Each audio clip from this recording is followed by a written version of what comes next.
मैं जो बात कह रहा दोस्तों, केवल शब्दों पे नहीं, आप उसकी फीलिंग पे जाएं।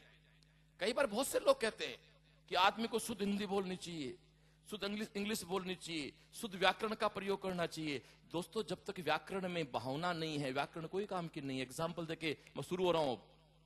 आप घर बैठे हो, अब आपकी मम्मी आपके पास बैठी है, आपका एक दोस्त आता है, आप उसको कहते हैं she is wife of my father. क्या ग्रामर गलत है? क्या गलत है? क्या आप उसको दोस्त बनाओगे? कभी नहीं बनाओगे। जो अपने माँ को वाइफ ऑफ फादर कहता है, उसको क्या दोस्त बनाओगे? बनाना ही मत। जो अपनी माँ का नहीं हुआ वो तेरा हक होगा क्या?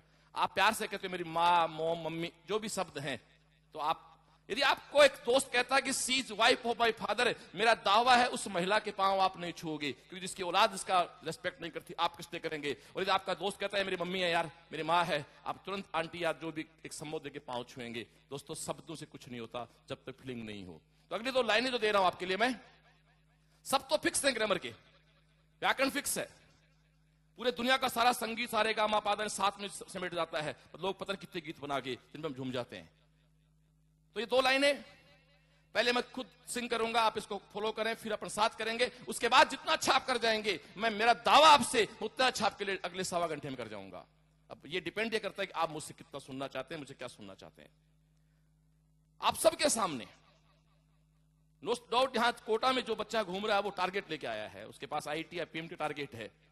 1 लाख की पॉपुलेशन, जिसको हम फ्लोटिंग पॉपुलेशन कहते हैं, उसको यहां वो केवल वो यहां बसने नहीं आया है, वो यहां घर बसाने नहीं आया है, वो केवल 1 साल के लिए एक मुसाफिर बन के आया और अपने मंजिल पे पहुंच के, इस कोटा उसके लिए एक साधन है, कोटा उसके लिए व्हीकल है।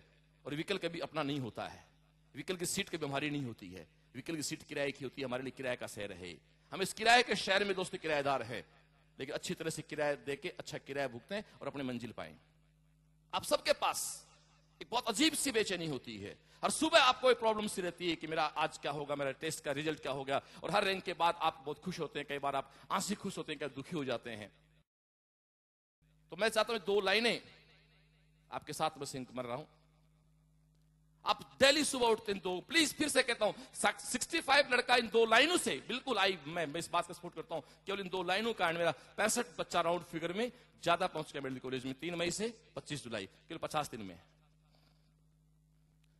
ये मत कहो खुदा से मेरी मुश्किलें बड़ी हैं, ये मत कहो खुदा से मेरी मुश्किलें बड़ी हैं, इन मुश्किलों से कह दो मेरा खुदा बड़ा है, मेरा खुदा बड़ा है। ये मत कहो खुदा से मेरी मुश्किलें बड़ी हैं, इन मुश्किलों से कह दो मेरा खुदा बड़ा है, मेरा खुदा बड़ा है। मेरे सामने बैठा हुआ इस कोचिंग का टॉपर भी है, और मेरे सामने बैठा हुआ एक वो लड़का भी होगा जो अपनी कोचिंग में बहुत अच्छी रैंक में नहीं चल रहा है। मैं उन दोनों में कोई फर्क नहीं मानता। मैं थोड़ा सा इस आईटी और पीएमटी, हमने हेडिंग ही दिया है लाइफ बियॉन्ड टू आईटी और मेडिकल। दोस्तों, आप अपना काम ईमानदारी से करें। सिलेक्शन सबका नहीं होना, यह तो सत्य है, लेकिन जिंदगी में सब सफल नहीं हो, यह सत्य नहीं है। सिलेक्शन तो कोटा में 1 लाख बच्चा है, किसी कोचिंग में सबको जोड़ो 1 लाख बच्चा बैठा है। हिंदुस्तान में इस साल नीट के एग्जाम में 5100 की रैंक पे बंद हो गया मेडिकल।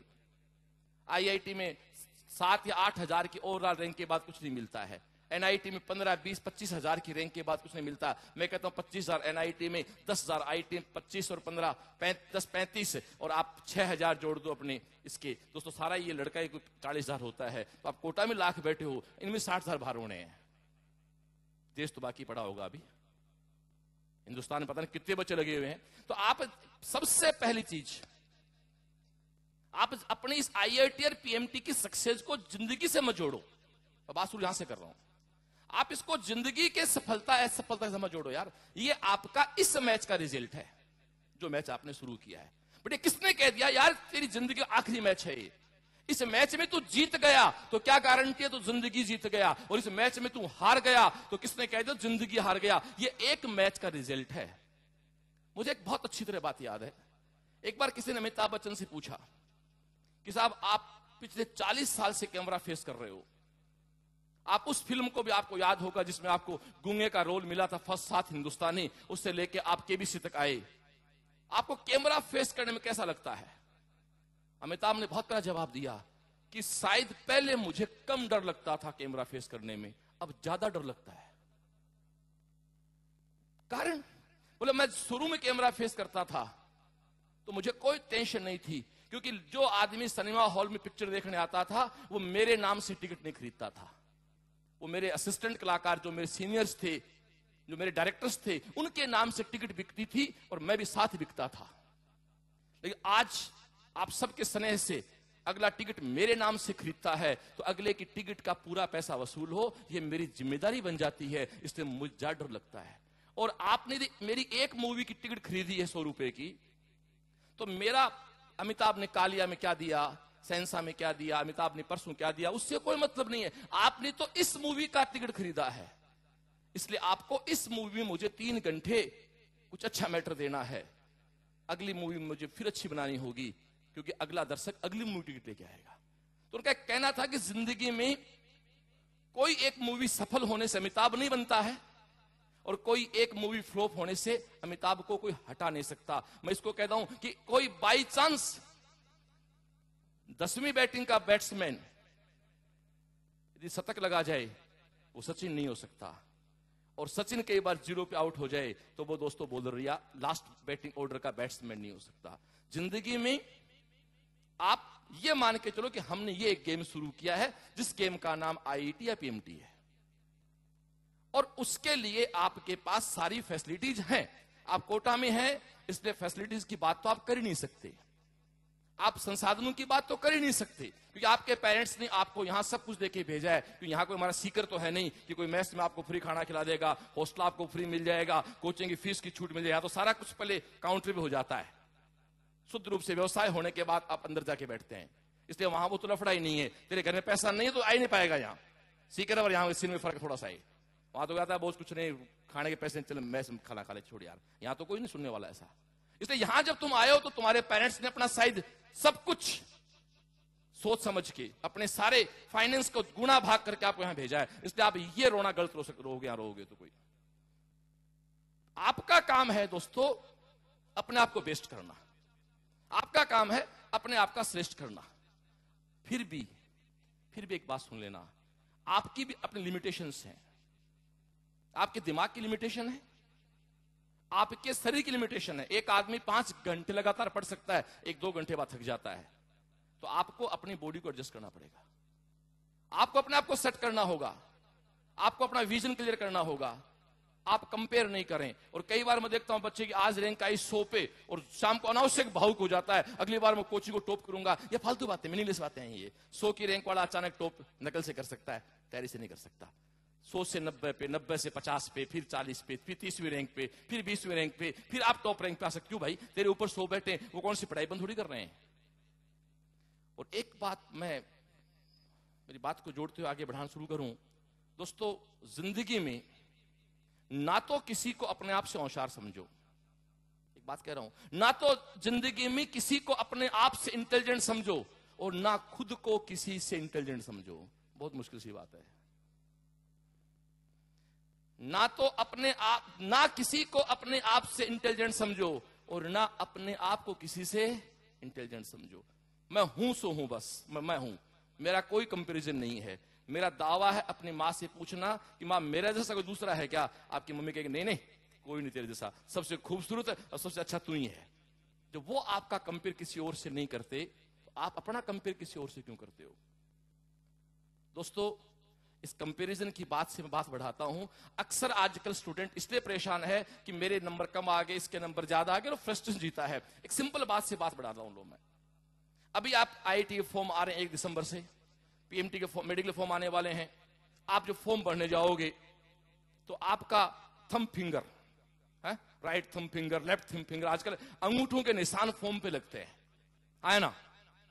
भाई हम तो जानते हैं यार, जब छोटे थे हमारे गांव में रहते थे तो जो अनपढ़ हमारे गार्जियन होते थे उनको कहीं कोई प्रॉपर्टी बनानी होती थी, बेचनी होती थी, लेनी होती थी, तो वो अंगूठा लगाते थे। गांव में जो भी सब आदमी होता, तहसीलदार होता, एसडीएम साहब होते, वो कहते भाई अनपढ़ आदमी, इसकी जमीन को किसी के दूसरे के नाम ट्रांसफर करना है, कोई बैंक से पैसा लेना है, तो ये ताऊ जी अनपढ़ है, अंगूठा लगाओ। तो हमने तो ये सुना बचपन में यार कि अंगूठा अनपढ़ लगाता है। अरे यार आप तो 12th पास हो या 12th पढ़ रहे हो, तो आपका अंगूठा क्यों? कभी सोचा इस पे? मतलब आपका अंगूठा लग रहा है, ये तो बड़ी बेइज्जती। पहले गांव में तो कहते अंगूठा छाप है क्या, तू आईटी का फॉर्म भरने जा रहा है और अंगूठा टिका रहा है, तो अंगूठा छाप है क्या तू? काम बड़ी गाड़ी होती है, काला अक्षर भैंस बराबर और अंगूठा छाप। दोस्तों क्यों? कभी सोचना ऐसा क्यों हो रहा है? सिग्नेचर नकली करने व नटवर लाल इस देश में बहुत है।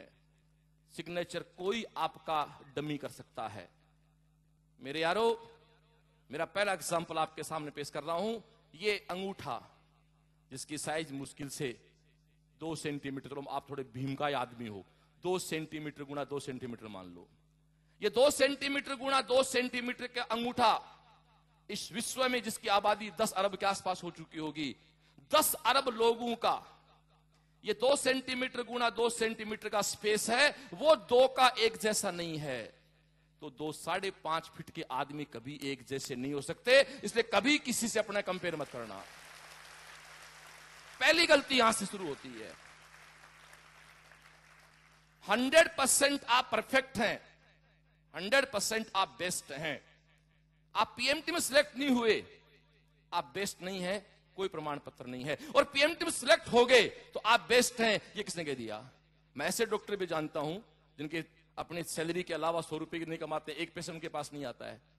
मैं ऐसे पेस्ट डॉक्टर भी जानता हूं जो शायद जिंदगी में भटकते रहते हैं। मैं ऐसे इंजीनियर्स भी जानता हूं तो पूरी जिंदगी कुछ नहीं कर सकते। दोस्तों यदि आईआईटी और पीएमटी ही सब कुछ होता तो इस देश में धीरू भाई खड़ा कैसे हो गया, सचिन कहां से खड़ा हो गया? सफलता बहुत अलग चीज है। जो खुद आदमी मैट्रिक है नहीं, 6ठी 7 में पास धीरू भाई है, उसके पता नहीं आप और आप जैसे कितने आईआईटी में मेडिकल उसके जॉब करते हैं और जॉब के लिए इंटरव्यू के लिए लाइन में खड़े होते हैं। मैं ना आपकी बुराई कर रहा हूं ना उनकी तारीफ कर रहा हूं, मैं तो एक बात बता रहा हूं कि सक्सेस बहुत अलग चीज है। इन सब बातों को मैं इसलिए जोड़ता हूं, पिछले दिनों हम लोग सीकर थे तो यहां एक बड़ा अजीब से 2-4 फुल पेज फ्रंट पेज की न्यूज आई, राजस्थानपुरे में गई, वो बहुत मासूम से बच्चे सुसाइड कर रहे हैं किसी भी कारण से। वो मेरे जैसे व्यक्ति को तो बहुत ही दर्दनाक चीज थी। जो मैं तो अपने आप को टीचर मानता हूं, मैं मानता हूं मेरा जीवन टीचिंग के लिए है, तो मुझे बड़ा फील होता है कि अरे क्या कर रहे हैं। लिख रहा बच्चा है कोई गलत काम करते, मम्मी पापा मैं आपके सपने पूरे नहीं कर सका, तो ये जो काम कर रहा है उससे सपने पूरे होंगे उनके। यार बड़े आदमी यार, तो ये कौन सपना पूरा? इसमें क्या? प्लीज, आप अपने पेरेंट्स के लिए इस दुनिया की सबसे बड़ी संपत्ति है। मुझे एक बात बताओ, यदि सफलता ही प्यार होता, माँ बाप, बेटे और औलाद और पेरेंट्स का प्यार सक्सेस ही होता, तो इसका मतलब आपके हिसाब से ये हो गया कि जो मजदूरी करते हैं, जो गांव में नरेगा में काम करते हैं, उन बाप और बेटे के बीच प्यार है ही नहीं। इसका मतलब आईआईटी में जाते वही बाप बेटे के प्यार है, देश का प्रधानमंत्री बन गया वही बाप, ठीक है। इसका मतलब मजदूर को तो प्यार का अधिकार ही नहीं है। अरे बोले आदमियों, शायद सच्चा प्यार ही उन लोगों के बीच होता है। ये प्रॉपर्टी और ये प्रोग्रेस तो शायद हमारे प्यार को व्यवसाय कर देती है। इसलिए प्लीज, यदि आप अपने पेरेंट्स आपके ऊपर किसी प्रकार का प्रेशर डालते हैं तो आप उनको बड़े प्यार से कन्वे करें कि साहब मुझे नहीं पता मैं क्या कर रहा हूं, आप तो मुझे बता दो कि मैं इस कोचिंग में तैयारी कर रहा हूं, मेरी ये रैंक आ रही है, आप मेरे साथ 3 दिन रह लो। मैं तरीका बता रहा हूं आपको। लो बाई चांस आपकी रैंक खराब चल रही है और आपके पेरेंट्स आप पे प्रेशर तो नहीं कह सकता मैं, कुछ इच्छा रखते हैं यार तुम यू सम मोर, लोग खुद पढ़े लिखे हैं, खुद डॉक्टर हैं, खुद ऑफिसर हैं। अनपढ़ पेरेंट्स हैं तो कुछ कह नहीं पाएंगे बेचारे। आपके पेरेंट्स खुद के ऑफिसर हैं, एजुकेटेड हैं, और उनको लगता है कि यार मेरा बच्चा अच्छा नहीं कर रहा है, वो आपको फोन पे कह रहे हैं यार मजा नहीं आ रहा तेरी रैंक को देख के। दोस्तों रास्ता बता के जा रहा हूं, आप बोलो पापा मैं आपके लिए कीमती, बिल्कुल कीमती, तो आप 3 दिन कोटा आ जाओ और आप मेरे साथ सुबह से लेकर रात तक रह लो। मैं मेरी 3 दिन की दिनचर्या आपको दिखा दूंगा और ये मेरा वादा है, मैं पूरी साल वो जिंदगी जीऊंगा। आप मेरी दिनचर्या में मैं क्या इंप्रूवमेंट कर सकता हूं वो मुझे बता दो, वो मैं करने को तैयार हूं। इसके अलावा मेरे हाथ कुछ नहीं है दोस्तों, शायद इसके अलावा दूसरा रास्ता भी कोई नहीं होता है। और आप ऐसा कर भी सकते हैं, आप ऐसा कर भी सकते हैं, कोई बुराई नहीं है। हो सकता है आपके पापा किसान हो, वो कहते यार मैं तो खुद नहीं जानता, तो दोस्तों आप कोई अच्छा स्टूडेंट जो आपका अच्छा दोस्त है, रियल दोस्त जो है,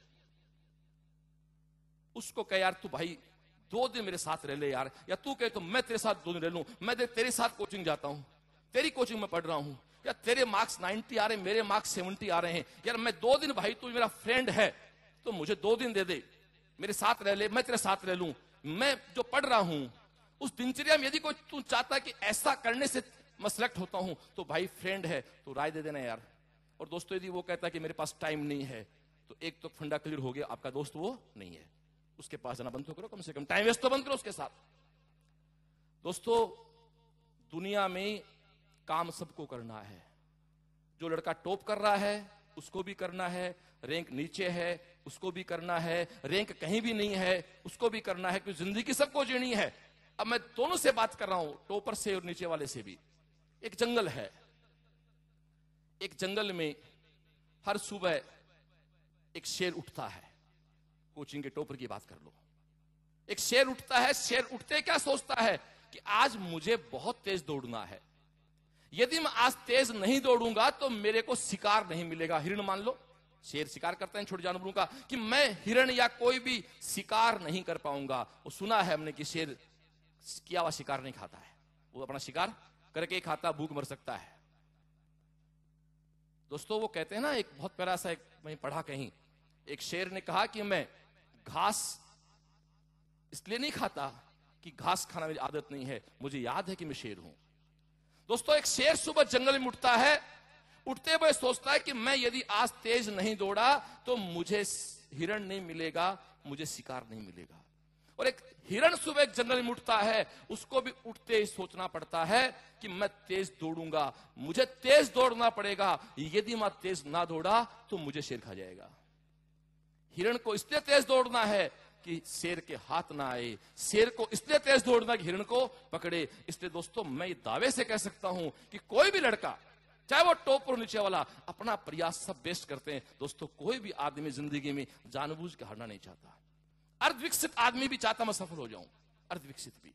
एक बहुत अजीब सी कहानी है, कई बच्चे, यहां तो खैर मुझे नहीं पता डायरेक्टर और आपके टीचर्स के बीच आपकी क्या ट्यूनिंग है, हमारी ट्यूनिंग ठीक ठाक है। एक फोन किया रही 30-40 आपके सामने आके बैठ गए, इनको तो मेरी कोई जरूरत नहीं है, ये झालावाड़ से आए, इंजीनियरिंग कॉलेज से आए, मेडिकल कॉलेज से आए, कोटा से, इनको तो मेरी कोई जरूरत, सिलेक्ट हो चुके आज ये। बट एक छोटा सा फोन किया किसी एक को भी, सबको नहीं, भाई आ जाना, मैं कोटा आ रहा हूं। शायद ये हमारे एक बीच एक अलग सा रिश्ता है जो शायद यहां अभाव सा रहता है। कई बार बच्चे आते हैं, एक बड़ा जोक वाला क्वेश्चन पूछते हैं, सर मेरी तो मेमोरी कमजोर है, मेरे को याद नहीं होता। आप में से भी कई कहते होंगे, 2 क्वेश्चन है ये, बड़े अजीब से क्वेश्चन है। पहला क्वेश्चन, सर मैं बहुत पढ़ता हूं, मुझे याद नहीं होता। मैं उसकी बात सुन के उसको मेरे चेयर में बैठा लेता हूं, बैठ जा भाई, पानी वानी पी ले। थोड़ी देर बाद मैं उसको आधे घंटे बैठा रखता हूं। अब वो डिपेंड करता है उसका बिहेव क्या मेरे साथ। मुझे लगता है कि वाकई ये मेरे पास आया तो एक बेटा या स्टूडेंट बन के है, तो उसे पक्का तो याद नहीं होता। वो कहता नहीं जी बॉस, मैंने कल रात को पढ़ा था। वो बच्चे बॉस कहते हैं मुझे रात को पढ़ा था, फिर टेस्ट में भूल गया। तो पहले ये फेस पढ़ना पड़ता है, बड़ा गोली दे रहा है, वाकई पढ़ने वाला है। ये दुनिया में 2 तरह के प्राणी होते हैं, एक सूडो सिंसियर और एक रियल सिंसियर। फर्क करना पड़ेगा जिंदगी में इनमें। तो मैं आधे घंटे बैठे बैठे उसे पूछता रहता हूं, और भाई किस गांव का है, बता देगा। और तेरे बुआ जी क्या करते हैं, ये चाचा क्या करते हैं, ये भाई कितने हो, ये बहन क्या करती है, भैया क्या करते हैं। मैं बैठे बैठे बैठे बैठे उसको 100 क्वेश्चन पूछ लेता हूँ। और क्रिकेट में आजकल कौन सा वो क्या, उसको नहीं पता, मैं पूछ रहा हूँ क्या, वो क्रिकेट का मैच हुआ था, हाँ बॉस वो वनडे हुआ था, वो ऐसा हुआ था। वो मैंने कहा गहन चक्कर, जब तेरे को सारी बातें याद हैं, क्या तू नोट्स बनाया। अमिताभ, आप अभी पूछता हूं आपको मैं, अमिताभ के बेटे का नाम, बहू का नाम, अभिषेक कितने बच्चे, अमिताभ की उम्र कितनी, अमिताभ की अभी टीवी सीरियल कौन सा आता था, केबीसी। क्या कोई नोट्स बनाया आपने, किसी नहीं बनाए, सबको याद है। लेकिन F बराबर K Q1 Q2 बटा R² आपको नोट्स बना के याद करो, फिर भी आप भूल जाते हो, चक्कर ही पड़ता है। मतलब आपको अमिताभ की पूछ लो, सचिन की पूछ लो, उसका नाम ये, उसकी बीवी का नाम ये, वो इतना पढ़ा लिखा है, वो उस दिन वहां गया, मतलब पूरा कोई नोट्स नहीं है इसका, कोई इसका लिटरेचर नहीं है, फिर भी आपकी मेमोरी। तो आप कम से कम यहां जितने लोग बैठे हैं जो अमिताभ का पूरे परिवार के नाम याद हैं, लेकिन दुर्भाग्य से पूछ लो कि फोटो इफेक्ट की खोज किसने की, वो नाम साइंटिस्ट का याद बहुत कम मिलता है। हाँ वेरी गुड, वो 4-5 ही हैं, वो आवाज अलग आई थी, अभिषेक बच्चन का नाम बहुत अलग से आया था। अरे पुत्रों, मैं कहना क्या चाहता हूं, मैं बहुत अलग से आपसे बिल्कुल आपका रिस्पॉन्स देख के मैं वैसे बात करूं तो मैं सेल्स सीकर बात करता हूं। बेटा जी डफर नहीं होता है, हम क्या है प्रेशर में आके पढ़ना शुरू कर लेते हैं। आप लोग पढ़ने बैठते ही सबसे पहले एक दबाव ले लेते हो कि याद करना इसको, तो आपकी आधी मेमोरी वहीं काम करना बंद कर देती है। इसलिए प्लीज कोई तो डफर नहीं है, लेकिन मैं फिर से कहा, ना कोई आपसे इंटेलिजेंट है बट ना आप किसी से इंटेलिजेंट हो, ये पर सुन लेना। क्योंकि यदि आपकी फड़फड़ाहट से आपकी रैंक ठीक आ गई तो आप ये मान के चलना इंडिया में आपसे ऊपर अभी बहुत लोग बैठे हैं, और दोस्तों आपकी रैंक खराब हो गई तो ये माना करो आपसे नीचे बहुत है। और दोस्तों लोग झूठ कहते हैं, या गार्जियन से अपील, गार्जियन खूब बैठे हैं, अपील करूंगा कि एक नया भ्रमजाल चल रहा है, बच्चे आजकल बहुत मेहनती हो गए, माफी चाहता हूं कड़वी बात कर रहा हूं, आप बुरा लगे, बच्चे बहुत इंटेलिजेंट हो गए, कंपटीशन बहुत बढ़ गया। किस कंपटीशन की बात कर रहे हो? आईआईटी की इस साल की जनरली कट ऑफ 25% है यार, किसकी बात कर रहे हो? हाँ ना, जनरल की कट ऑफ आईआईटी की 26% है। मुझे अच्छी तरह याद है जब मैंने 125 नंबर का कट ऑफ डाला था मेरे फेसबुक पे, तो बहुत नेगेटिव से कमेंट्स आए थे। मेरा इंस्टीट्यूट, हम 20 साल से मेडिकल में काम कर रहे हैं, अभी 10 साल से आईटी में, तो हम मेडिकल में खुद टीचर भी रहा हूं, तो बच्चों का मानना मेडिकल कट ऑफ आपकी सही जाती है, तो एक ने कहा बोस आपकी पीएमटी नहीं है। मैंने वक्त बताएगा, मैंने तो 125 बताई थी, वो कट ऑफ 124 नंबर ही थी। आप किस प्रतियोगिता की बात कर रहे हो? कारण आईआईटी में क्वेश्चन मोर देन 1 के आगे नेगेटिव दे गया 4 पे 2। दोस्तों कंपटीशन पहले भी उतना ही था, आज भी उतना ही है, लेकिन समस्या पहले भी वही थी, समस्या आज भी वही है। जो गार्जियंस बैठे हैं दोस्तों, हम जब पढ़ते थे तो समस्या ये थी कि मैटर नहीं मिलता है। आज गार्जियन क्या कहता है कि यार हम जब पढ़ते गाइड नहीं थी, कोचिंग नहीं थी, तेरे पास सब व्यवस्थाएं हैं। अरे मेरे यारो, आपके घर में कुछ नहीं है, यह भी नेगेटिव पॉइंट है, लेकिन मैं कमरे में इतना सामान भर दूं और फिर कहूं एक सामान निकाल के ला, यह भी समस्या है। दोस्तों हम जब पढ़ते थे, जिनके गार्जियन 45 और 50 के आसपास हैं, हम जो स्टूडेंट थे, तो यह समस्या थी कि मैटर नहीं था। लेकिन आज समस्या यह है कि मैटर इतना ज्यादा हो गया, उसमें से पढ़े क्या, बात वहीं खड़ी। अभी मैं देखता हूं एक लड़का एक शहर में 3 कोचिंग की टेस्ट ज्वाइन कर लेता है, बड़ा आदमी, एक्स की भी कर ली, वाई की भी कर ली, जेडी की भी, और एक बच्चे के पास एक किताब, एक सब्जेक्ट की 4 किताब पढ़ी हैं। भाई साहब मैं तो एक ही बात जानता हूं, जी का मान 9.8 है, इस किताब से पढ़ जाए, इस किताब से पढ़े। एक बात कह रहा हूं, आप चाहे 10 बुक ले आओ फिजिक्स की, एक सब्जेक्ट नाम ले रहा हूं मेरा खुद के इसलिए, लेकिन दोस्तों यदि आपको इलेक्ट्रोस्टैटिक्स पढ़नी है तो इलेक्ट्रोस्टैटिक्स के लिए आप 2 किताब मत पढ़ो प्लीज। मैं एक बहुत अलग बात कर रहा हूं आज, इलेक्ट्रोस्टैटिक्स की 2 किताब मत पढ़ो, उसकी एक किताब। हाँ आपको लगता है कि मुझे मॉडर्न फिजिक्स में दूसरी किताब चाहिए, आप दूसरी ले आओ। मुझे वेव की ओर से पढ़ना है, उसकी किताब ले आओ। मुझे हीट और से पढ़ना है, उसकी किताब ले आओ। मुझे इलेक्ट्रॉनिक्स की ओर से पढ़नी है, उसकी किताब ले आओ। बट एक टॉपिक के लिए प्लीज प्लीज किताब चेंज मत करो, आप कंफ्यूज हो जाओगे। एनीवे, वापस पॉइंट पे आता हूं। तो दोस्तों इंटेलिजेंट पहले भी थे, आज भी हैं, कंपटीशन पहले भी था, कंपटीशन आज भी है। इसलिए आप ये भी आर्गुमेंट्स नहीं करें, पापा मैं क्या करूं, बढ़ गया कंपटीशन, पापा मैं क्या करूं, एग्जाम बहुत टफ हो गया, कट ऑफ बहुत ऊपर चलेगी। इसलिए दोस्तों आप थोड़ा सा अपने सब्जेक्ट के साथ भी ईमानदारी बरतें, पर इन सबसे ऊपर की जो ईमानदारी है ना, वो खुद के प्रति सही रहें। दोस्तों अभी मेरे साथी ओंकार ने बात कही कि एक व्यक्ति तरुण सागर जी के पास जाता है, वो लास्ट में कहता तो क्यों पढ़ना चाहता है कि जॉब लग जाए, जॉब क्यों करना चाहता है कि मैं पैसा कमा सकूं, पैसा क्यों कमाता है कि मेरा परिवार खुश रहे, परिवार खुश क्यों रहे कि मेरी जिंदगी ठीक रहे। तो कभी जिंदगी किससे जीना चाहता है, वो निरुत्तर हो जाता है। आप मुझे एक बताओ, आप सब लोग यहाँ आईआईटी या पीएमटी की प्रिपरेशन के लिए आए हो, तो आप इसलिए आए हो ना कि आपको उससे आपके घर में सक्सेस मिले, आप उससे खुश रहें। दोस्तों यदि आप उस तैयारी से डिप्रेशन में आ गए, आप उसकी तैयारी करते करते अवसाद में आ गए, आप उसकी तैयारी करते करते यूं बिल्कुल आपके चेहरे पे झुर्रियां पड़ गई 18 साल की उम्र में, अरे गोली मार आईटीपीएमटी को यार, क्या लेना देना इस आईटीपीएमटी में, ये तेरा चेहरा मुरझा गया, क्या लेना देना यार। एक बात सुन लेना, मैं एज ए पिता एक बात कह रहा हूं कि मैं खुद एक पिता की तरह बोल रहा हूं, मेरे खुद के अपने 2 बच्चों से बोलता हूं। दोस्तों एक पिता या मां, आप पता उनकी पहली कंडीशन क्या है?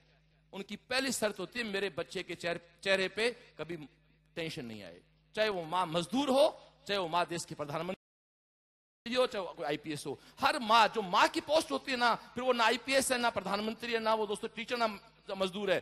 पिता और पेरेंट्स की पोस्ट है, पेरेंट्स अपना पोस्ट है, एक वो अपने आप में पोस्ट है, वो कोई नौकरी से नहीं जुड़ता है, वो एक चाहता है कि मेरे बच्चे खुश रहें।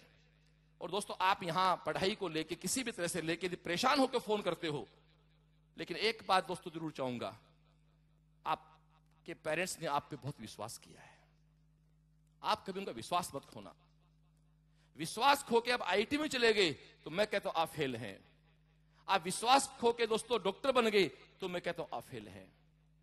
एक बात ध्यान सुनना, एक लड़का सिलेक्ट हो गया मेडिकल में, यदि उसका बिहेव ठीक नहीं है, उसका एटीट्यूड ठीक नहीं है, वो डॉक्टर तो बन गया, बड़ा सफल डॉक्टर नहीं बन पाएगा। जब 50 डॉक्टर इकट्ठे हों, उनमें यदि आप श्रेष्ठ हो तो फिर आप श्रेष्ठ हो, नहीं तो आपके गांव में, आपके कस्बे में अकेले डॉक्टर बन गए, आपका कोई भी एटीट्यूड हो चाहिए, आप अपने आप सफल मानते हो।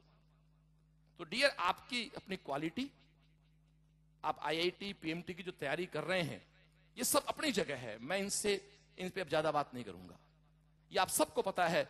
और एक बात और सुन लो, दुनिया की कोई भी तो कोचिंग बेकार नहीं है और कोई भी कोचिंग खराब नहीं है। आप कोई, मैं किसी कोचिंग को आ रहा हूं, तू कोटा कोचिंग पढ़ रहा है, तू कहता मेरी कोचिंग बढ़िया, मैं कहता हूं मेरी सीएलसी बढ़िया है, मेरी सीएलसी ने 12वीं के साथ बच्चा भेजा मेडिकल में, तू तो यहां से नहीं गया, तो तू कहता मेरी कोच इंडिया टॉप कराया है, आपका तो नहीं हुआ। बिल्कुल सही बात है भैया, हर कोचिंग सिलेक्शन होते हैं और हर कोचिंग सिलेक्शन नहीं होते हैं, वो तो सब कुछ आप पे डिपेंड करता है। कोई रोल नहीं है कोचिंग वाले का, कोचिंग वाले का रोल होता तो शायद मेरे हिसाब से कोटा में किसी भी कोचिंग चलाने वाले का खुद का बेटा आईआईटी में नहीं होगा शायद, मैं जहां तक मेरे पास रिपोर्ट है। भैया सब पहले अपना वाले भेजेंगे, भैया ये आप पे डिपेंड करता है, सब कुछ आप पे डिपेंड करता है। दोस्तों टीचर, हमारा काम केवल आपको रास्ता बताना है, हम आप में दिमाग नहीं भर सकते। दोस्तों यदि दिमाग कोई भर देता तो लोग, कितनी सीट है मेडिकल में यार, इस बार आप पता 5100 पे बंद हो गया मेडिकल, तो हिंदुस्तान में 5000 लोग इतने पैसे वाले हैं कि वो जितना चाहे पैसे देके खरीद सकते हैं। फिर भी दोस्तों गांव की झोपड़ी का जाता छोरा मौलाना आजाद में, गांव की झोपड़ी का छुआ जाता है एम्स के अंदर, गांव का छुआ जाता है दोस्तों आईटी के अंदर, बिल्कुल जिसके बाप कहीं नरेगा में काम करते हैं। दोस्तों ये किसी की बपोती नहीं है।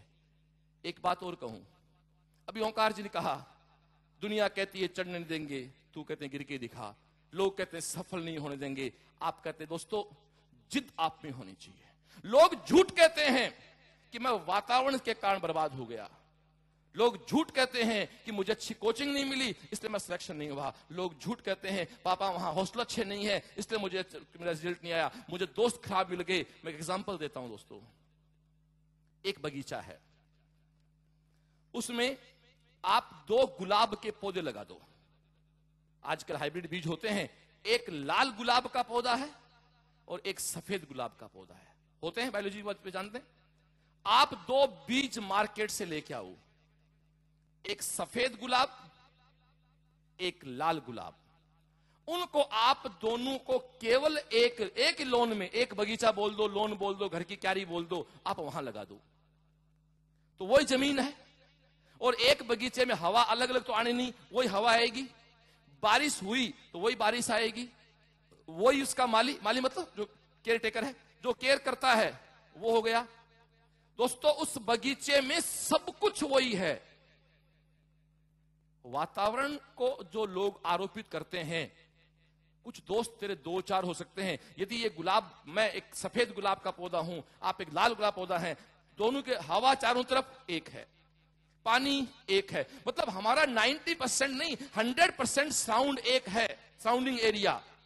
फिर भी मेरा दावा है बाहर की हवा और पानी, बाहर का माली, बाहर का खाद, बाहर का मौसम लाल गुलाब के बीज के अंदर सफेद गुलाब पैदा नहीं कर सकता, और सफेद गुलाब के बीज के अंदर लाल गुलाब पैदा नहीं कर सकता। दोस्तों, ये मेरा दावा है, बीज आप हैं। यदि आप में जिद है, प्लीज, मैं आईटी पीएमटी की बात नहीं कर रहा हूं, आप में जिद है कि एक दिन मुझे दुनिया के सामने अपनी औकात बतानी है, अपनी हैसियत बतानी है, वातावरण आपको नहीं रोक सकता। हो सकता है गुलाब के बीज तेरे पल्ले नहीं पड़े।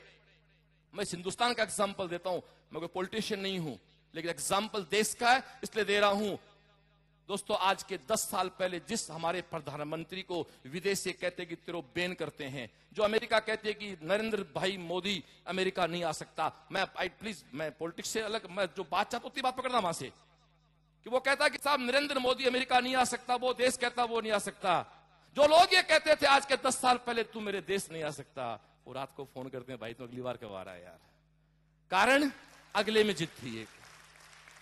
मैं लाल बहादुर शास्त्री जी का एग्जाम्पल नहीं दूंगा, क्योंकि आप कहोगे साहब पुरानी बात होगी। मैं महाराणा प्रताप का एग्जाम्पल नहीं दूंगा, आप कहोगे साहब अलग थी परिस्थितियां। लेकिन आज ये जिंदा जो देश का प्रधानमंत्री बैठा है, ये तो खुद कह रहा है कि मैं चाय बेचता था, और सच भी है। जब यार एक बात हो मेरे को, मैं अक्सर बात करता, सपने देखो, सपने देखने से कहते हैं क्या होता है सपने देखने, मैंने बहुत देखे। तूने सपने बताओ क्या देखे?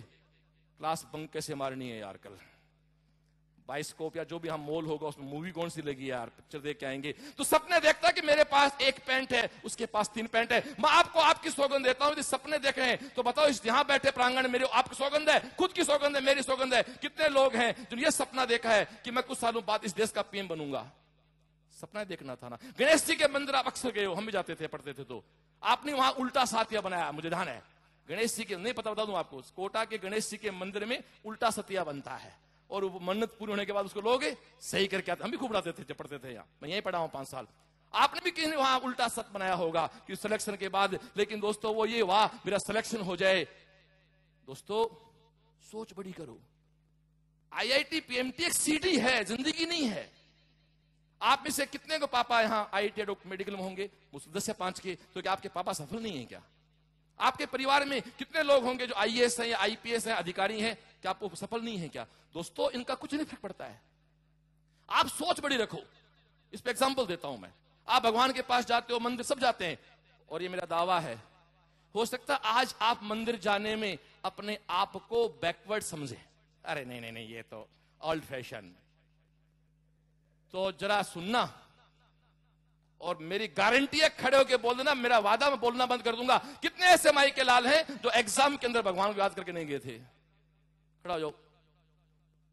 जो बोर्ड के एग्जाम में, अरे रास्ते में जितने मंदिर मस्ती मिलते ना, किसी धर्म का हो, कोई भी भगवान दिखना चाहिए, 180 पे छठ ये ले पकड़। कोई हिंदू है, मस्जिद के सामने कोई कबर आ गई तो, दरगाह आ गई तो, और कोई मुस्लिम भाई है तो हनुमान जी का है तो, माता जी का है तो, ले पकड़, कोई तो पटे।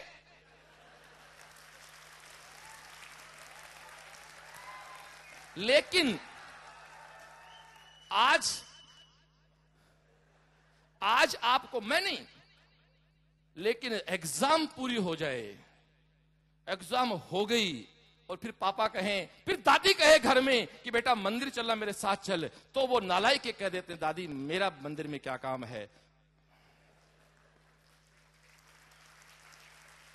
गार्जियंस, एक बहुत ही जोली मूड की बात को बहुत मन से कह रहा हूं। जो व्यक्ति इस तरह के होते हैं, ये वही बच्चे होते हैं जो बुढ़ापे में माँ बाप को वैसे बाहर से कर देते हैं जब वो खुद कमाना शुरू कर देते हैं कि उनको माँ बाप की जरूरत खत्म हो जाती है बाद में। ये लोग विश्वास लायक नहीं होते हैं। मुझे एक बात बताओ,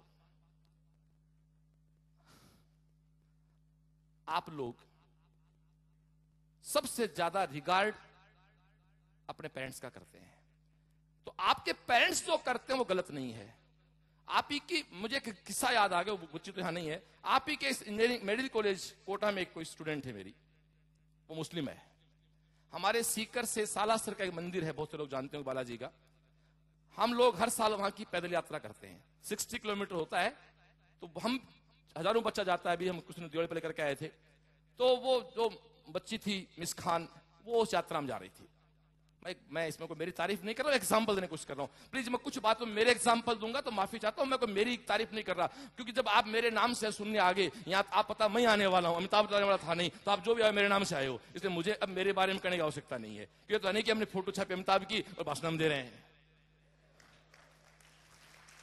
हम तो हमारी फोटो भी बुलाते हैं। तो उस लड़की को साथ पब्लिक, तो आप जानते हो काम पब्लिक क्या मजे लेना, 90% पब्लिक केवल मजे लेती है। उसको बुला रहे, मियाँ जी अपन कहाँ जा रहे हैं, होता ना फ्रेंड्स में, दोस्तों में, तो यार भाई मियाँ जी अपन बालाजी के।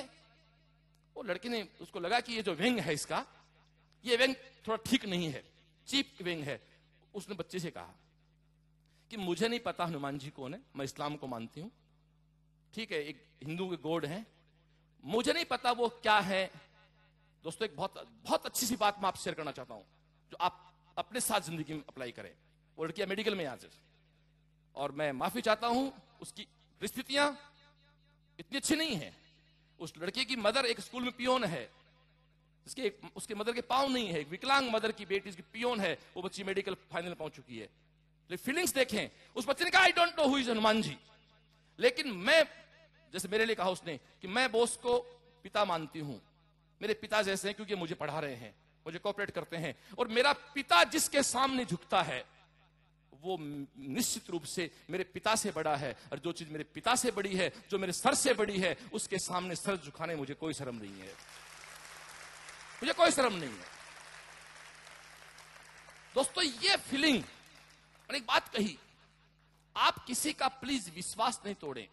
और मैं एक बात दोस्तों कहता हूं, अब आप कहोगे साहब हो बहुत विश्वास हमारे को, तो विश्वास तो कभी तोड़ा ही नहीं।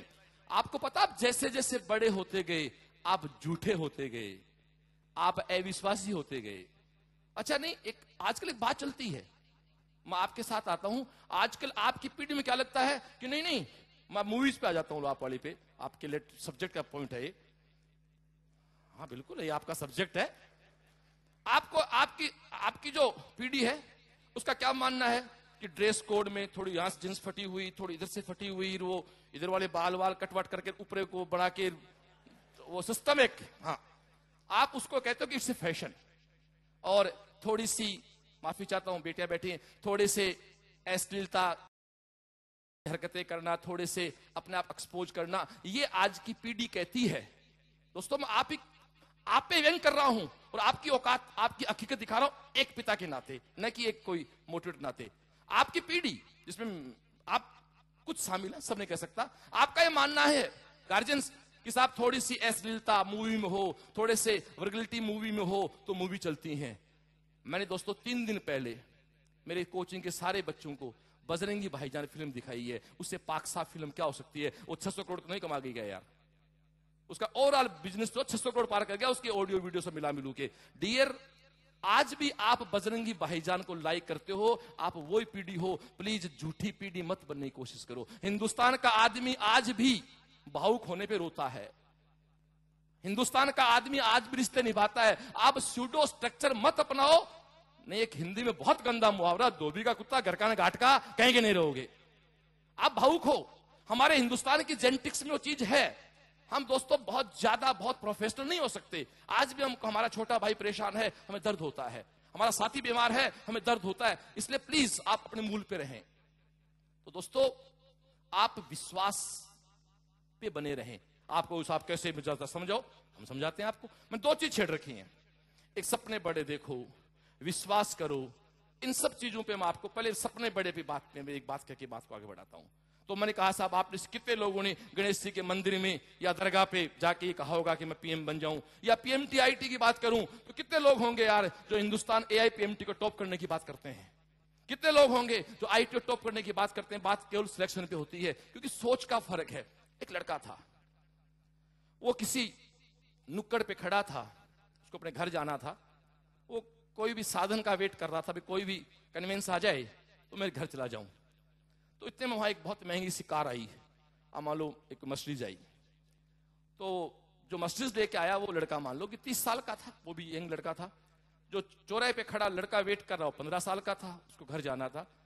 तो उस लड़के ने उस छोटे बच्चे को देख के, उस युवा ने उस बच्चे को देख के गाड़ी रोक के कि ठीक है यार तेरे को इधर जाना है, मैं तेरे को बैठा लेता हूं।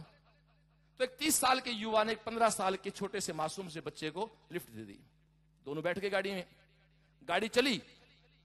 उस युवा ने उस बच्चे से कहा कि तेरे को पता है गाड़ी कहां से आई? नहीं सर बताएं। बोले कल मेरा बर्थडे था और मेरे बड़े भाई ने ये गाड़ी मुझे गिफ्ट की है। तो अब थोड़ा सा तो अपनी फेंक रहा था, मेरे भाई ने गिफ्ट किया, थोड़ा सा हैकड़ी में था। तो छोटा बच्चा चुप हो गया ऐसे। एक मासूम 15 साल का देखो, एक बहुत अच्छा सा सिंसियर सा बच्चा, वो चुप हो गया। जैसे वो चुप हुआ तो वो जो युवा था उसने कहा देख तेरे को शौक लग गया ना, तू भी सोच रहा होगा। दोस्तों बात की गहराई लगे तो मैं चाहता हूं इसको अपने जीवन में अपना लेना, तो मुझे लगेगा मेरा कोटा आना सफल हो गया। तो वह 30 साल का युवा ये कहता है कि ये गाड़ी मुझे मेरे भाई ने बर्थडे पे गिफ्ट की है। तो छोटा बच्चा उस बात को सुन के बच्चों चुप हो जाता है। तो युवा कहता है क्यों शौक लगा? तू भी सोच रहा होगा कि तेरे पास भी कोई ऐसा भाई हो जो तुझे कार गिफ्ट करे। उसने कहा भाई ना, मैं ऐसा नहीं सोच रहा था। मैं ये नहीं सोच रहा था कि मेरे पास छोटा भाई हो, मेरे पास कोई बड़ा भाई हो वो मुझे कार गिफ्ट करे। मैं तो ये गुना भाग कर रहा हूं कि मैं मेरे छोटे वाले भाई को कार गिफ्ट करूं, इसके लिए मैं क्या करूं? मैं काय को कल्पना करूं कि मुझे कोई गिफ्ट करे? मेरे यारों जिंदगी में हाथ 3 जगह, 2 जगह के अलावा कभी तीसरी जगह, 3 जगह कहता हूं, चौथी जगह जिंदगी में हाथ मत फैलाना कभी। एक माँ बाप के सामने फैला सकते हो, एक अच्छा टीचर मिल जाए उसके सामने फैला सकते हो, एक खुदा के सामने फैला सकते हो। इनके अलावा कहीं भी हाथ फैलाओगे लोग भिखारी कहेंगे आपको। आप टीचर के सामने हाथ फैलाओगे वो कभी भिखारी नहीं कहेगा, माँ बाप के भिखारी नहीं कहेंगे और खुदा के भिखारी नहीं कहता। इसके अलावा मेरा दावा है किसी के सामने देख लो, कोई सामने भिखारी कह देगा, कोई पीछे भिखारी कह देगा। और एक बात, नई बात करके जा रहा हूं, मुझे नहीं पता आप इस मंदिर मस्जिद में क्या मांगते हो, पता नहीं आप ITPMT क्या मांगते हो। मैं एक दूसरी बात करके जा रहा हूं आज। आप मंदिर और मस्जिद में आज से ये मांगना शुरू कर लो कि मेरा आज मेरे बीते हुए कल से थोड़ा अच्छा हो, बस कुछ नहीं मांगना। मेरा आज मेरे बीते हुए कल से थोड़ा अच्छा हो। 10 साल लगातार मांगते जाओ, इतना अच्छा हो जाएगा कि लोग, वो कहते हैं ना खुदा से कुछ मांगो मत, हो सकता है वो आपको कुछ बड़ा देना चाह रहा होगा, आपने छोटी चीज मांग ली उससे। वो कहते हैं ना हमारे मन का हो जाए तो अच्छा, और हमारे मन का ना हो तो और भी अच्छा, क्योंकि ईश्वर की इच्छा हमसे बड़ी होती है। ईश्वर की सोच, आपके पापा दोस्तों चाहे नरेगा में काम करते हो, मेरा दावा है आपके फादर आपसे अनपढ़ हो सकते हैं, आपसे कम पढ़े लिखे हो सकते हैं, लेकिन आपके फादर के सोच कभी भी आपसे छोटी नहीं हो सकती, क्योंकि जो आपको पैदा कर सकता है वो दोस्तों आपसे छोटा कैसे हो सकता है यार? सोच में, विचार में कभी नहीं हो सकता, सवाल ही नहीं है। दोस्तों एक सिंपल बात थी कि सपने देखो तो उस भाई के देखो कि मैं इस सक्षम रहूं कि मेरे छोटे भाई को मर्सिडीज या ओडी, मतलब एक चीज गिफ्ट करा, नहीं मैं सक्षम बनूं। ऐसा नहीं कि मुझे कोई भाई मिले, मुझे बड़ा भाई मिले जो मुझे गिफ्ट करे, ऐसा नहीं दोस्तों। तो ये बात होती है सपने देखने की। विश्वास की बात करें, आपका विश्वास नहीं है दोस्तों। यदि मैं कहता हूं आप एक किताब पढ़ के 3 किताब पढ़ रहे हो सेम पॉइंट के लिए, तो भी आपका विश्वास उस किताब पे नहीं है। आप एक टीचर के पास प्रॉब्लम पूछ के, मैं बहुत अलग बात कर रहा हूं दोस्तों, एक टीचर से प्रॉब्लम पूछ के आप किस दूसरे के पास जा रहे हो, मेरा दावा आप कभी सिलेक्ट नहीं हो सकते, क्योंकि आपको टीचर विश्वास नहीं है। उस टीचर के पढ़ाए हुए सिलेक्ट हर साल हुए हैं और उस टीचर के पढ़ाए लोग फ्लॉप भी हुए हैं। डिपेंड आप पे करता। फिर से कहता हूं टीचर के हाथ में कुछ नहीं है, टीचर एक व्यवस्था देता है। हर कोचिंग में क्लासरूम है, 250 बच्चा बैठा है, उसमें 2 सेलेक्ट होते हैं, 248 क्या होती है, एक प्रक्रिया है दोस्तों। एक कोचिंग है, रैंक लगनी है, प्रक्रिया है। विश्वास आप खोते हैं, आपको सब बार बार आप क्या, बिल्कुल मैं एक एग्जांपल देता हूं। आपके घर में छोटा बच्चा होता है, आप छोटे, आपको याद, अपना तो बचपन याद नहीं है, आपके घर में भतीजे वगैरह कुछ छोटे छोटे बच्चे 1.5-2 साल के, आप इतने मजबूत हो, हम उसको खिलाते हैं, उसको हम उछालते हैं हम लोग, हम या जो भी हमसे जो घर में बड़ा है, या मान लो कि जो आदमी 30-35 साल का होता है, बड़ा हेल्दी होता है, वो बच्चे को उछालता है और मेरा दावा है वो बच्चा हंसता है। वो रोता है कभी नहीं रोता, वो हंसता है। आप उस बच्चे का हवा में उछाल रहे हो और वो बच्चा रोता नहीं है, हंसता है। इसके पीछे कारण ये है कि उसके बच्चे के पास 2 प्लस पॉइंट है। एक प्लस पॉइंट तो ये, उसको ये नहीं पता कि गिरना क्या होता है। आपको अकल आ गई, आप गिरना भी जान गए। जिसको गिरने का डर हो गया वो कभी जीत नहीं सकता। एक डायलॉग पता है आपके, विज्ञापन आता, डर के आगे जीत है। हाँ मुझे पता है, अब मुझे पता, मैं वही बोल रहा हूं, इसलिए मैं आपके सब्जेक्ट पे ही हूं। मैं साइंस के बच्चे से साइंस की बात कर रहा हूं, कॉमर्स की बात नहीं कर रहा, चिंता मत करता हूं। हिंदी भाषी के पास हिंदी भाषा बोल रहा हूं, तमिल नहीं बोल रहा हूं। इसीलिए दोस्तों मैंने कहा ना, मैं बिल्कुल एज ए टीचर आपसे बात करूं कि आपने मुझे रिस्पॉन्स दिया शुरू में। दोस्तों उस बच्चे को यह नहीं पता गिरना क्या होता है। मुझे नहीं पता आप में से इस सीन को देखा हो ना देखा होगा, हमारा बचपन में देखा हुआ है। पहले बचपन में हम गांव में रहते थे, गाय भैंसे होती थी, और छोटे बच्चे कई बार आराम से खेलते खेलते गाय के पूरे पांव में खिलका जाते थे, जबकि गाय अच्छा खासा लात मारती है, उसको नहीं पता गाय लात मारती है क्या, इसको खेल के फिरा जाता है। और आपको थोड़ा बड़ा हुआ तो पता लगे गाय लात मारती है, बेटा उसके पास ही नहीं जाए, ये अविश्वास की बात है। तो एक छोटे बच्चे को एक गार्जियन उछालता है, उसका चाचा बड़ा भैया कोई उछालता है, वो बच्चा हंस के आता है। एक पॉइंट तो ये कि उसको ये नहीं पता कि वो गिर सकता है, और दूसरा यदि बाई चांस को पता है गिर सकता है तो उसको विश्वास आप पे कि जिसने मुझे उछाला है वो मेरा अपना है, वो मुझे गिरने देगा नहीं। इसलिए दोस्तों एक बात गांठ बांध लो, आपके पेरेंट्स, जब तक आपके पेरेंट्स इस दुनिया में हैं वो कभी आप पे कष्ट नहीं आने देंगे, गारंटी मेरी। चाहे उनको हार्ड वर्क करना पड़े, चाहे पत्थर तोड़ने पड़े, चाहे वो ऑफिसर हैं चाहे वो लेबर हैं, कोई फर्क नहीं पड़ता। इसलिए प्लीज अपने पेरेंट्स पे कभी अविश्वास ना करें, और ना कभी ऐसी हरकत करें कि वो उनको दर्द हो। और दोस्तों खुद पे यकीन करना तो बहुत मुश्किल है। आपको ने कैसे नहीं, मैं मुझे खुद पे यकीन है, खुद पे यकीन नहीं होता है। एग्जाम्पल, साइंस के आदमी हो, कीड़ेबाज हो, एग्जाम्पल से बात मानोगे। हाँ साइंस का आदमी है, कीड़ा रखता दिमाग में, ऐसा कैसे हो गया, साइंस स्टूडेंट है। मुझे साइंस स्टूडेंट पता नहीं। मैं आज सुबह होटल में फ्री बैठा था, मेरे पास कुछ काम नहीं था, तो मैं यूट्यूब पे कुछ देख रहा था, अचानक मुकेश अंबानी की जीवनी आ गई। मुकेश अंबानी की 18 मिनट डॉक्यूमेंट्री थी, उसी को मैं तो कोट कर चलता हूं आगे। मुकेश अंबानी की जीवनी जो पढ़ी, मतलब देखी जो वीडियो मैंने, मुकेश अंबानी 100% कर्मयोगी है और 100% आस्तिक है, भाग्यवादी है। 100% वो दोनों परफेक्ट जीता है। दोस्तों जिंदगी में आप एक चीज नहीं, हमारे कई बार क्या, कुछ लोग लक को पकड़ लेते हैं वो कर्म नहीं करते हैं, कुछ लोग कर्म को पकड़ लेते हैं वो लक को नहीं मानते। आप जिंदगी में इनका थोड़ा सा मिश्रण कर लो कि भाई दोनों चीजें इंपॉर्टेंट है। दोस्तों मिठाई अपनी इंपॉर्टेंट है, लेकिन सब्जी रोटी भी अपनी जगह इंपॉर्टेंट है। रोज आप मिठाई नहीं खा सकते, जिंदगी में आप सबका मिश्रण करें। तो प्लीज तो मैं आपसे कहना चाहता हूं कि आप यकीन रखें आपके पेरेंट्स पे, खुद पे। तो खुद पे यकीन नहीं है, आप कहोगे साहब कैसे, तो मैंने कहा ना आपका कीड़ा मिटाता हूं मैं। आप अभी जब दीपावली में घर से आए हो तो कुछ आप एक्स्ट्रा पैसे दिए होंगे। देखो घर से निकले ना तो ग्रैंड मदर घर में होगी ना, चुपचाप एक्स्ट्रा पैसे दिए होंगे। ग्रैंड फादर होंगे तो चुपचाप पैसे दिए होंगे। आपके फादर थोड़े टाइट है, वो टाइट इसलिए नहीं है कि वो कंजूस है, वो आप अभी घर से आए ना तो शायद पापा ने जितने पैसे आपने मांगे उससे कुछ कम दिए होंगे। मैं तो मेरा सीन जानता हूं। अब वो फादर डिस्क्लोज करते हैं कि भाई इसलिए नहीं कि कंजूस थे, इसलिए कि कम पैसा दूंगा तो कम खर्च करेगा, कम खर्च करेगा तो बाजार कम जाएगा, ज्यादा पैसा दूंगा ज्यादा खर्च करेगा, ज्यादा खर्च करेगा तो ज्यादा बार बाजार जाना पड़ेगा। फीस आपकी जमा है, मैस का पैसा आपका जमा है, तो बाकी अनवांटेड। दोस्तों बहुत से पेरेंट्स के पास, मेरे पास आते पेरेंट्स, उनके लिए पैसा मुद्दा नहीं है। वो कहते हैं श्रवण जी पैसे हम 10,000 बच्चे को और दे सकते हैं, लेकिन उस पैसे को कंज्यूम करने के लिए इसका जो टाइम वेस्ट होगा ना, हमें उसकी चिंता है। तो आप जब घर से आए थे तो चुपचाप आपको दादी दादा ने, मम्मी ने, बड़े भैया कमा रहे हैं, कुछ पॉकेट एक्स्ट्रा भर देते हैं आपकी। आप उनको, मम्मी ने या बड़े भैया ने, भाभी ने कुछ आपको एक्स्ट्रा पैसे दिए, आप आए, सामान रखा, किसी मॉल में गए, एक बढ़िया शर्ट खरीद लिया। किसके पैसे से? अपने परिवार के उस पैसे से जो आपको चुपके से मिले हैं, यानी ज्यादा प्यार है वो। उस पैसे को लेके आप मॉल में गए, एक शर्ट खरीदा।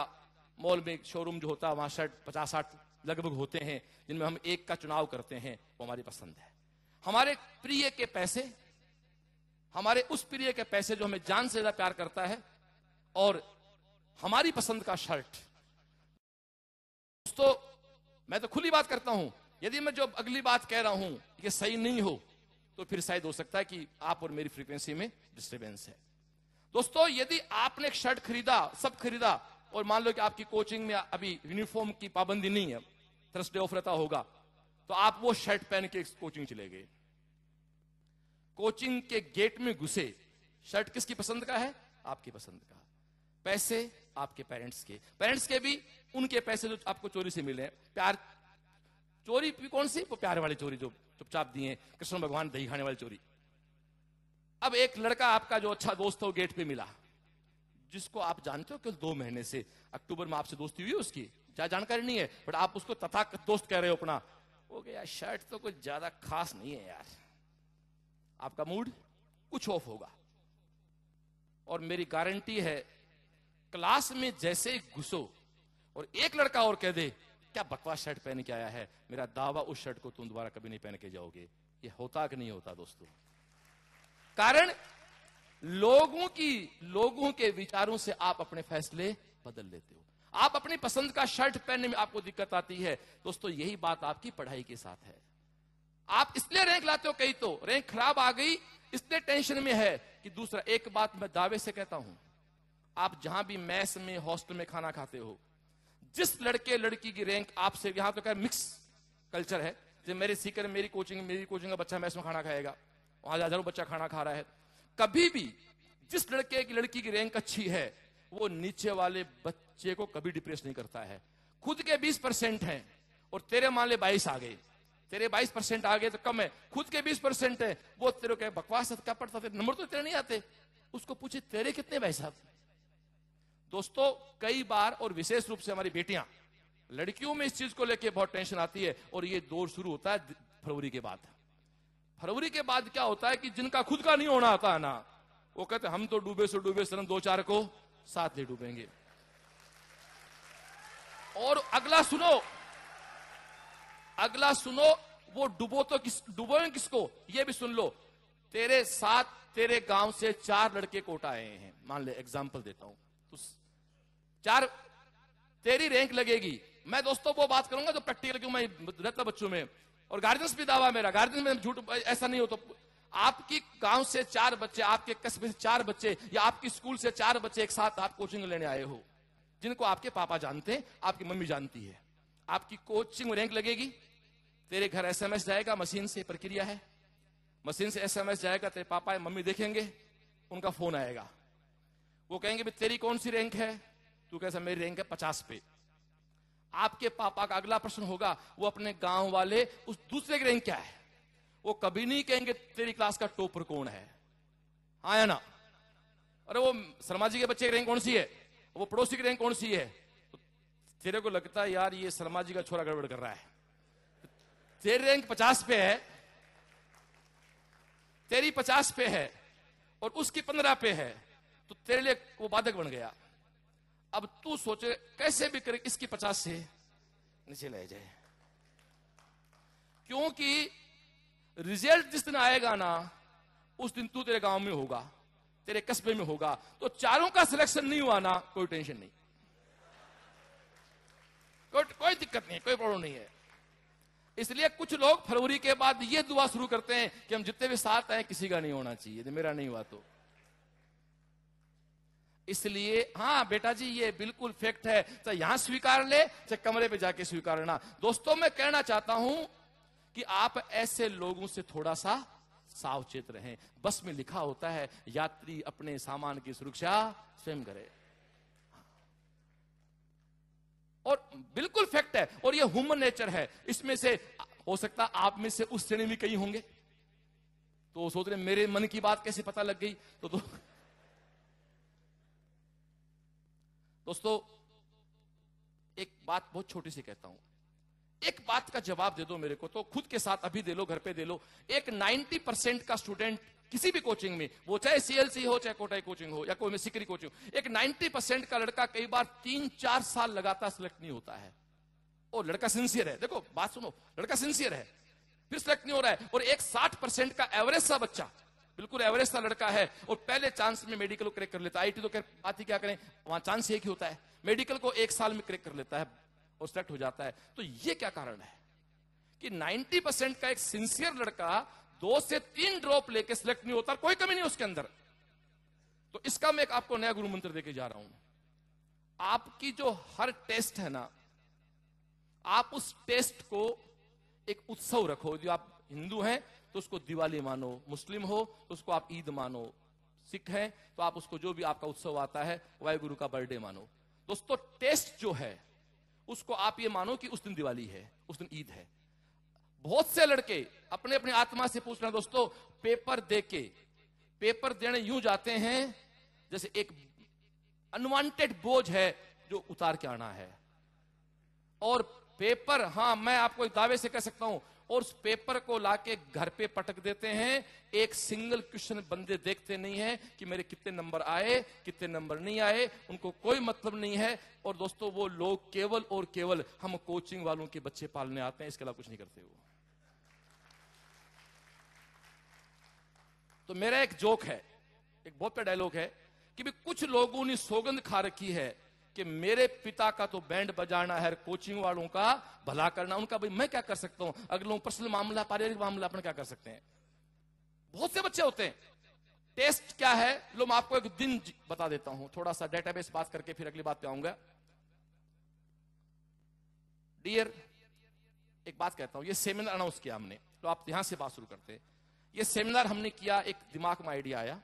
ये आइडिया भी कहां से आया, मैं हर साल फरवरी मार्च में कोटा आता हूं, हमारी टेस्ट सीरीज लॉन्च होती तब आता हूं। इस बार मैं नवंबर दिसंबर में क्यों आया, इसके पीछे मैं कारण देता हूं। पिछले दिनों कोटा में जो कुछ अनुमान, बिल्कुल अच्छी घटनाएं नहीं कह सकते, 2-4 बच्चों की डेथ हुई, तो जी मरुधरा नाम के चैनल ने एक लाइव लोगों से बात करवाई।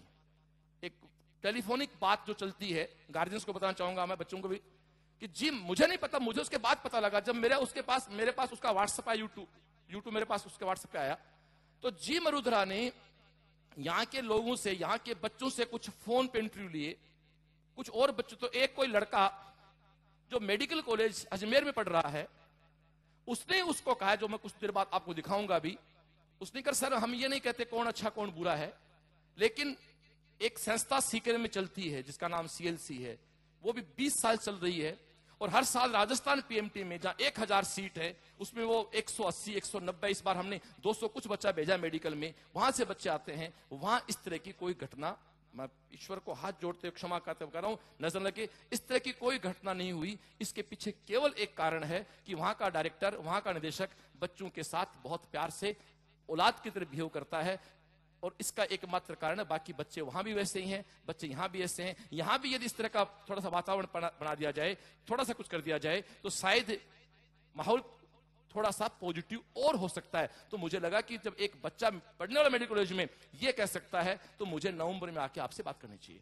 दोस्तों मेरा ऐसा मानना है कि हम इस सारे जहां का अंधेरा नहीं मिटा सकते, लेकिन दीपक हैं, इसलिए इतना तो भगवान ने एक ड्यूटी दी है कि कुछ दूरी का अंधेरा हम खत्म कर सकें। टीचर हैं तो टीचर के रूप में दोस्तों में रहना चाहते हैं हमेशा। मैं आपसे बिल्कुल करवत एक निवेदन कर रहा हूं, प्लीज करवत एक निवेदन कर रहा हूं, बिल्कुल एक गार्जियन के नाते। जिंदगी में दोस्तों PMT IIT केवल एक मैच है, प्लीज, ये जिंदगी नहीं है, ये केवल एक गेम है, केवल एक पिक्चर है। एक पिक्चर के फ्लॉप होने से, एक पारी में आउट होने से सचिन बॉलर नहीं बन सकता, मतलब बैट्समैन से नहीं हट सकता, और कोई बाई चांस आदमी शतक मार दे तो वो सचिन नहीं बन सकता दोस्तों। इसलिए किसी एक सफलता को आप सफलता ना कहें और एक असफलता को हार ना कहें।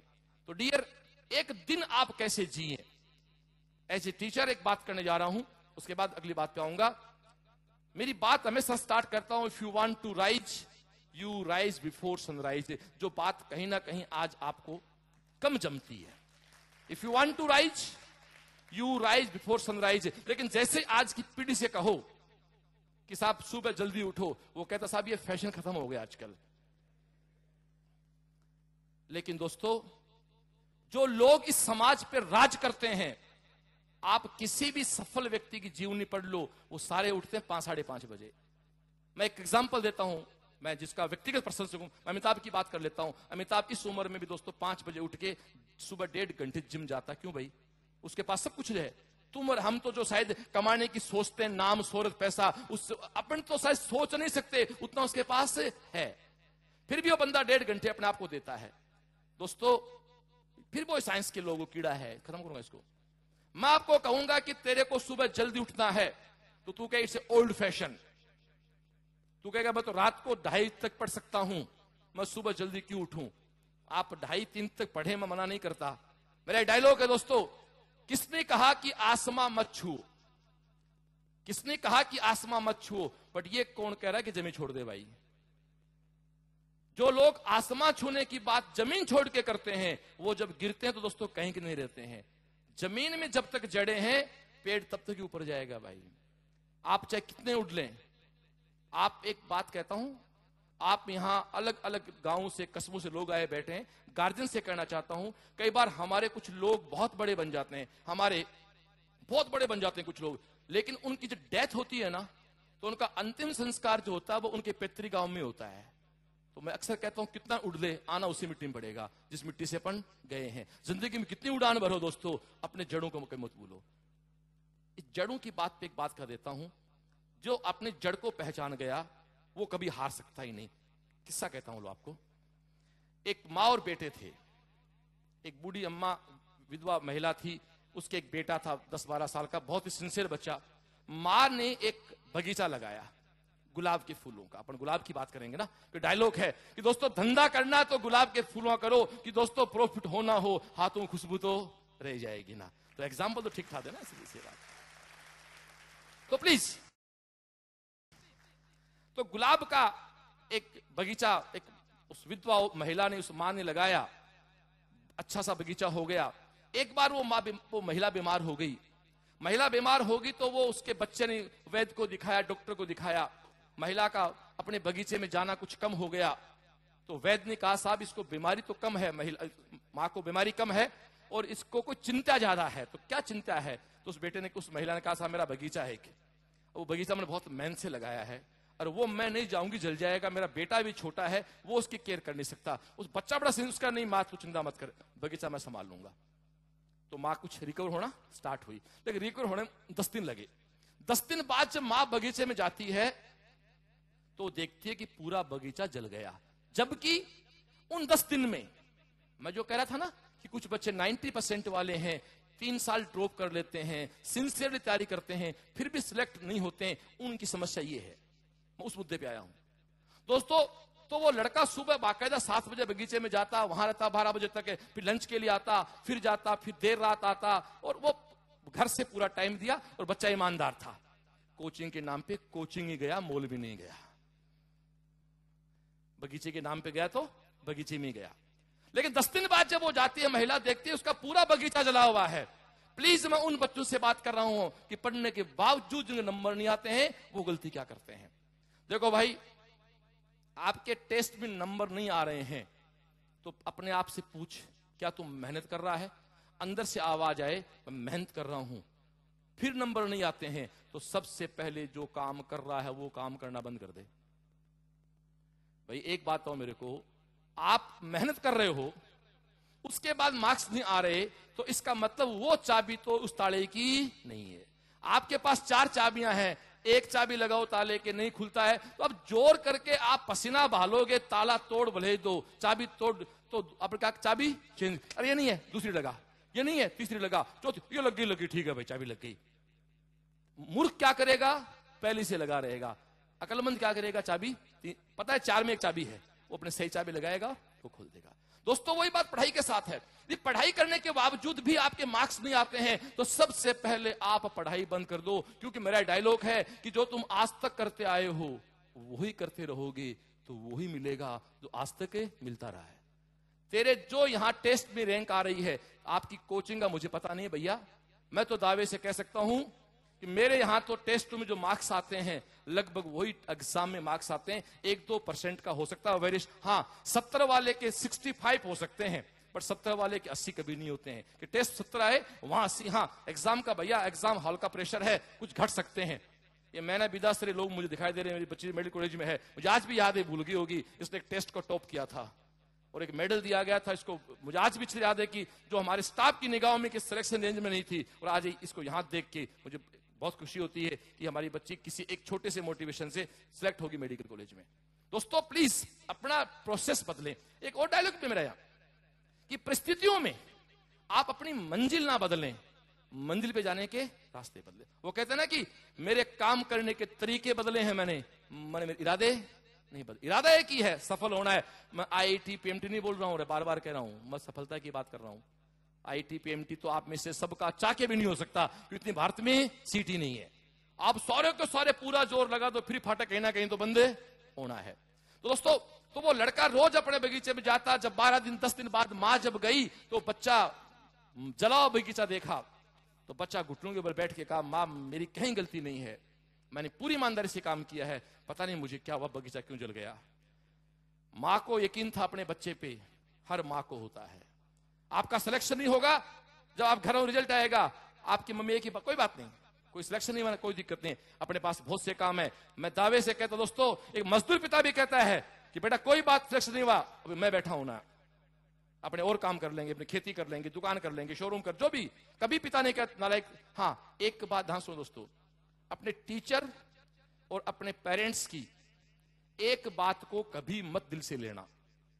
मतलब दिल मतलब एक बात पे कभी नाराज मत होना जब वो गुस्से में बोलते हैं, क्योंकि गुस्से में केवल कहते हैं तो बेकार है, कहां से पैदा हो गया, वो उनकी शब्द नहीं है, वो शब्द गुस्से के हैं। और ठंडे दिमाग से कोई पिता कभी कह ही नहीं सकता ये कि तुम कहां से मेरे घर पैदा हो गया। गुस्से में दोस्तों हो सकता है दिन में काम करता बंदा यार 12-15 घंटे आपके पेरेंट्स काम करते हैं आपके लिए, शाम को वो थके आ रहे आते हैं, तो नो डाउट दोस्तों अपना गुस्सा किस पे निकालेगा, अपने परिवार पे निकालेगा। अब उस परिवार में आपकी मम्मी दिखे चढ़ेंगे तो या आप दिखे चढ़ोगे, और तो पड़ोस रहने से रहा, तो आप देखो अक्सर मम्मी पापा लड़ाई होती शाम को, सुबह कभी नहीं होती, वो शाम को क्या दिन हारे, वो एक अलग किस्सा होता है। एनीवे, तो उस बच्चे ने अपनी मां से कहा कि मैंने पूरा ईमानदारी से काम किया। मां ने कहा मुझे यकीन है, मुझे तेरी मेहनत पे कोई शक नहीं है, मुझे तो ये बता किया क्या तूने, तू वो तरीका बता दे मेरे को, वो मैं आपसे पूछ के दोस्तों आपको जवाब दे रहा हूं। उस मां ने कहा कि मुझे पता, मुझे तेरे पे ट्रस्ट है, मुझे तेरे विश्वास है कि तूने वर्क किया, उसके बाद ऐसा क्या हुआ कि ये पौधे जल गए।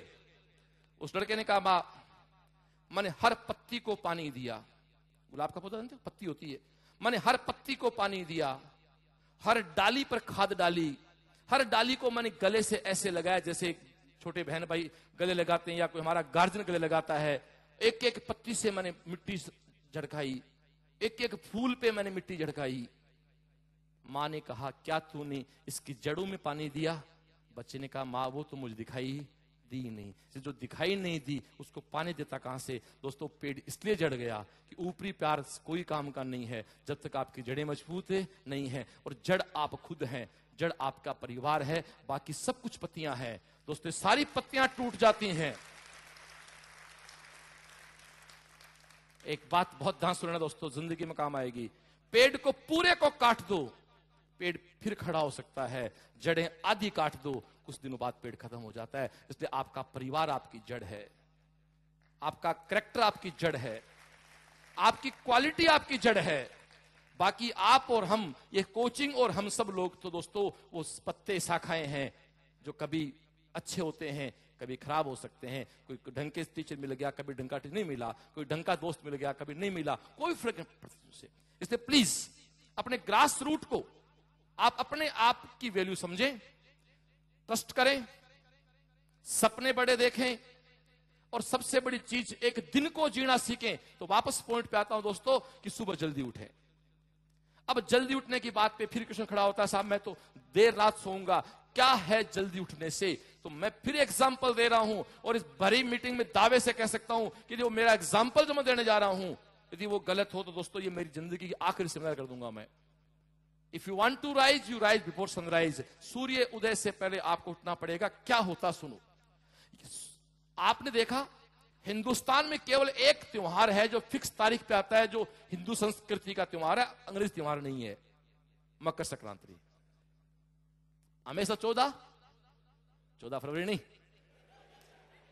बकवास कर रहा।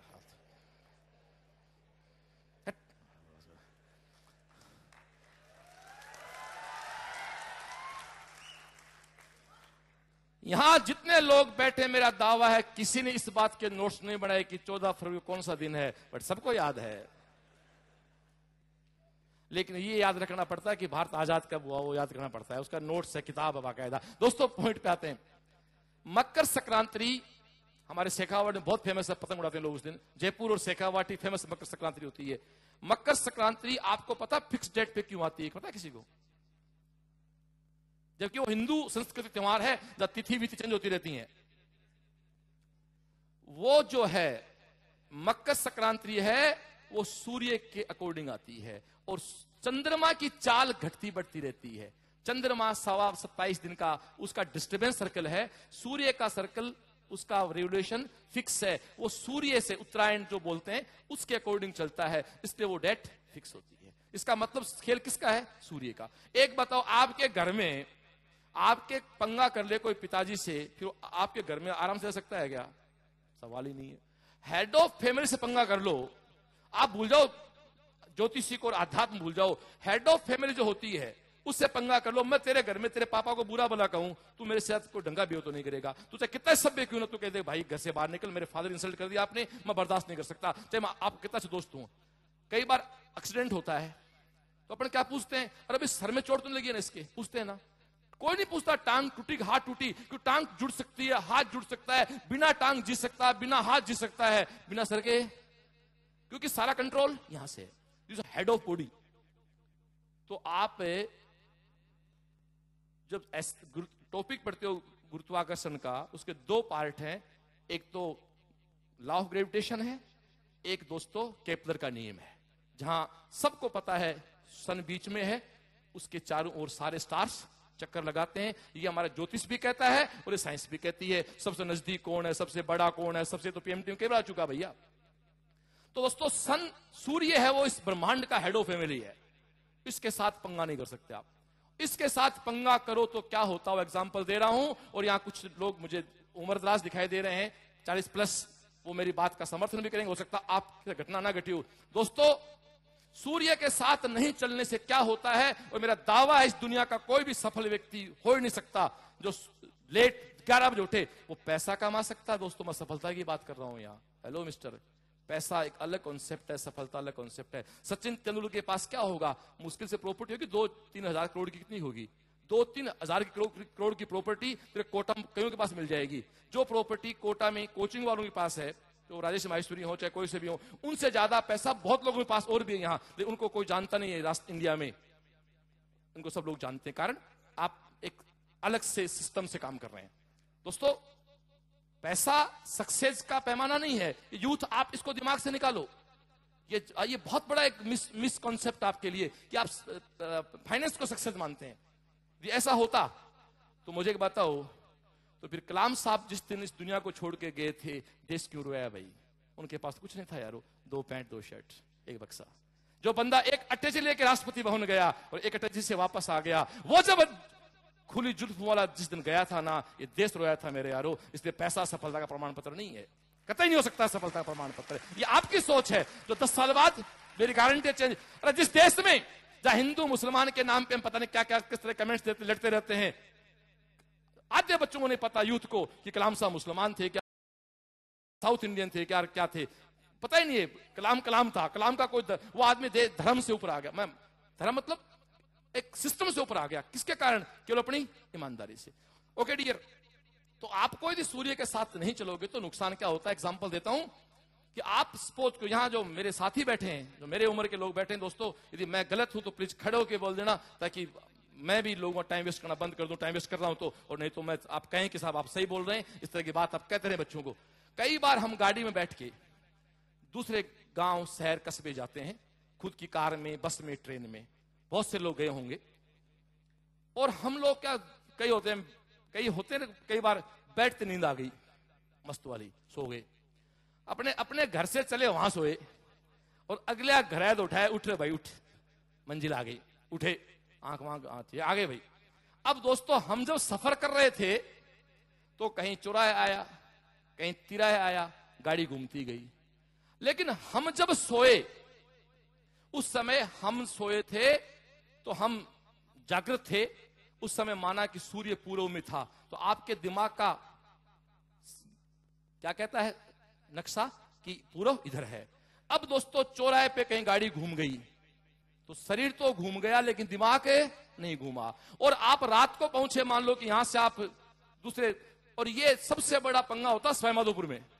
शेखावाटी से कोई व्यक्ति, जयपुर से कोई व्यक्ति आता है, स्वयं बड़ा पंगा होता है। अच्छे ध्यान, मैं इसमें इसका भुगतभोगी हूं। स्वयं ट्रेन यूं आती है जयपुर से और वापस फिर यूं निकलती है, और वहां जो बंदा सो गया उसकी दिशा कोटा में हमेशा डिस्टर्ब रहती है। मैं 4 साल कोटा डिग्री की, मैं 2 साल डिस्टर्ब रहा था यहाँ पर, 2 साल बाद जाके कहीं वो सेट हुआ था, मेरा सेट है। दोस्तों जब किसी नुक्कड़ पे गाड़ी घूम गई, आप सो रहे थे, आपका शरीर सो रहा था, आपका दिमाग सो गया, आप दोस्तों आगे नहीं बढ़ पाए, और जैसे आप दूसरे कस्बे में गए, सुबह आप उठे तो आपको कई बार लगा होगा कि ये सूर्य आज उत्तर में कैसे निकल आया। हाँ या ना? होता है।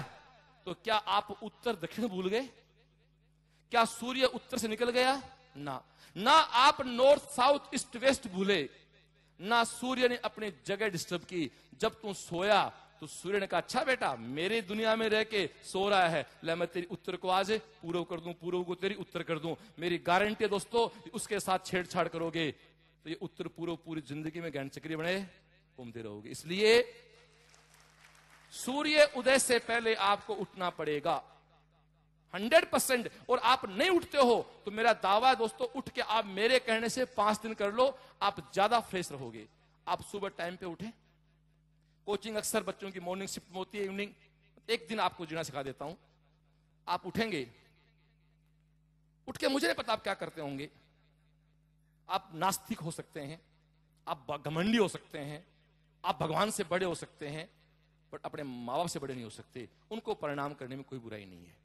मैंने आज ही वीडियो देखा है, मुकेश अंबानी शायद हिंदुस्तान में तो उससे बड़ा इस समय तो कोई नहीं है पैसे में, वो डेली अपने उठते पहला काम अपनी मदर की पांव छूता है। कोकिला बेन शायद कुछ नाम है उनका, पांव छूता है बंदा। ये दोस्तों नहीं तो आप यूट्यूब पे मेरी नहीं माने जाएं और बायोग्राफी ऑफ मुकेश अंबानी डालने। आज मैं खुद देख के आया हूं, डेली बंदा पांव छूता। जब इंडिया में या घर में होता, बाहर तो अलग बात है। और वो कहते बाहर जब है तो डेली टेलीफोन सुबह सुबह मां से बात करता है। आप उठते ही दोस्तों उनको प्रणाम करें जिनके कारण हम है, जिनके कारण हमारा वजूद है। वो कहते हैं ना, एक आदमी किसी मंदिर मस्जिद में दोस्तों सर झुकाए खड़ा था यूं, तो किसी नास्तिक ने कहा रहा इन्हें पत्थरों पे माथा क्यों पटक रहा है? तो बड़े प्यार से कहा, ये सर तेरे सद पे झुकता है, ये सर तेरे सदके से मिला है। दोस्तों जिनसे हमारा वजूद है हम उनसे बड़े कभी नहीं हो सकते। तो सबसे पहले उठते ही एक बार आप उनको प्रणाम करें। मेरी गारंटी है, अरे कमरे में विराट कोहली के, सलमान खान के पोस्टर लगाने के लिए मैं विरोध में नहीं हूं, पर एक माँ बाप की फोटो लगाने में कौन से बैकवर्ड हो रहे हो यारो? उनकी भी एक फोटो सामने टांग लो ना, तो मेरे हिसाब से तो कहीं बुराई नहीं है। आपको उनकी फोटो की जरूरत क्या है? तो यहां मैं कहना चाहूंगा, पिक्चर सामने होती है, चित्र सामने होता है तो भावना थोड़ी ज्यादा ठीक हो जाती है, फीलिंग्स ज्यादा मजबूत हो जाती हैं। दोस्तों उनको प्रणाम करते हो आप अपनी दिनचर्या से जो भी फ्रेश होके, कोचिंग सुबह का है, आप अपनी कोचिंग जाएं। एक बड़ा यक्ष प्रश्न खड़ा होता है, कई बच्चे आते हैं यूं बेटे यूं sincere type, sir good morning sir, हाँ सर कितने घंटे पढ़ूं? मेरे को इस प्रश्न से बड़ा दुनिया में कोई मजाक का प्रश्न नहीं लगता। तू पीएमटी की तैयारी कर रहा है, आईटी तैयारी कर रहा है, मुझे बता। मैं अक्सर ये मेरा जवाब होता है, तू मुझसे पूछ रहा है मैं कितने घंटे पढ़ूं, तो मेरा ये प्रश्न है तू बाकी घंटे क्या करेगा बता दे मेरे को। तो मुझे बता दे तू बाकी घंटे क्या करेगा। आपकी पांव तले की जमीन ना खिसक जाए तो मेरा मोबाइल नंबर मैंने दे रखा है इस बुकलेट में, मुझे कल फोन कर लेना। मैं तुम्हारी यहां जो भी तुम्हारा खर्चा पानी हुआ ना कोचिंग का, मैं सारा पे कर दूंगा। दोस्तों दावे से कह के जा रहा हूं एक चीज, 100% आप लोग निश्चित रूप से मान के चलें कि आप लोग अपनी जो भी दिनचर्या है उसको यदि रेगुलर कर लेते हो तो आपको खुद को इतना बड़ा चेंज लाइफ में मिलेगा जो शायद आप कई बार सोचते ऐसे कैसे हो सकता है। तो दोस्तों आप लोग आए, सुबह उठे, अपनी कोचिंग गए। अब कोचिंग का टाइम सुबह शाम जो भी आपकी दिनचर्या वो लगे, आप कोचिंग गए तो कितने घंटे पढ़े, इस प्रश्न पे खड़े हैं। तो मैं आपसे प्रश्न पूछता हूं कि साहब आप बाकी क्या करेंगे? आप ना तो इस कोटा के कलेक्टर हैं, ना कोटा के एसपी हैं, और ना ट्रैफिक वाले हैं, आपको कोटा नहीं संभालना है, और ना आप किसी कोचिंग के डायरेक्टर हैं कि साहब मुझे कोचिंग का लोड भी लेना है। और चंबल का पुलिया मैं जब था तब भी सुरक्षित था, आज भी सुरक्षित है, वो टूट के गिरने वाला नहीं है कि साहब उसके रोज चेक करके आना मेरे को।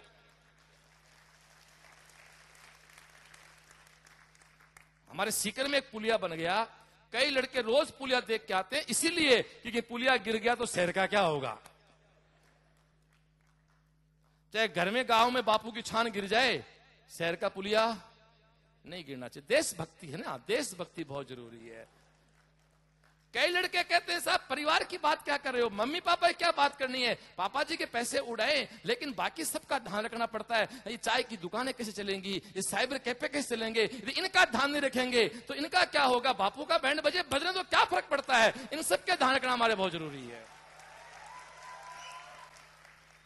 अक्सर लोग आरोप लगाते हैं हम कोचिंग वालों पे, चाहे कोटा हो चाहे सीकर हो, कि कोचिंग वालों का बजट बहुत ज्यादा है। मैं दावे से कहता हूं किसी भी शहर में जितनी फीस कोचिंग में आती है उससे ज्यादा पैसा उस शहर में आता है। अन्य पैसा कोचिंग लिमिटेड अमाउंट आता है, उससे ज्यादा पैसा शहर में दूसरा आता है, शहर पूरा पैदा होता है। जब आपको सीकर को जानते हो तो 10 साल का पहले का सीकर और आज का सीकर देखें तो रात का फर्क, कोटा तो खैर पूरा चेंज हो गया। दोस्तों तो मैं जो कह रहा कितने घंटे पढ़ें, तो मेरा प्रश्न है भाई तू मुझे बता अगले कितने घंटे क्या करेगा।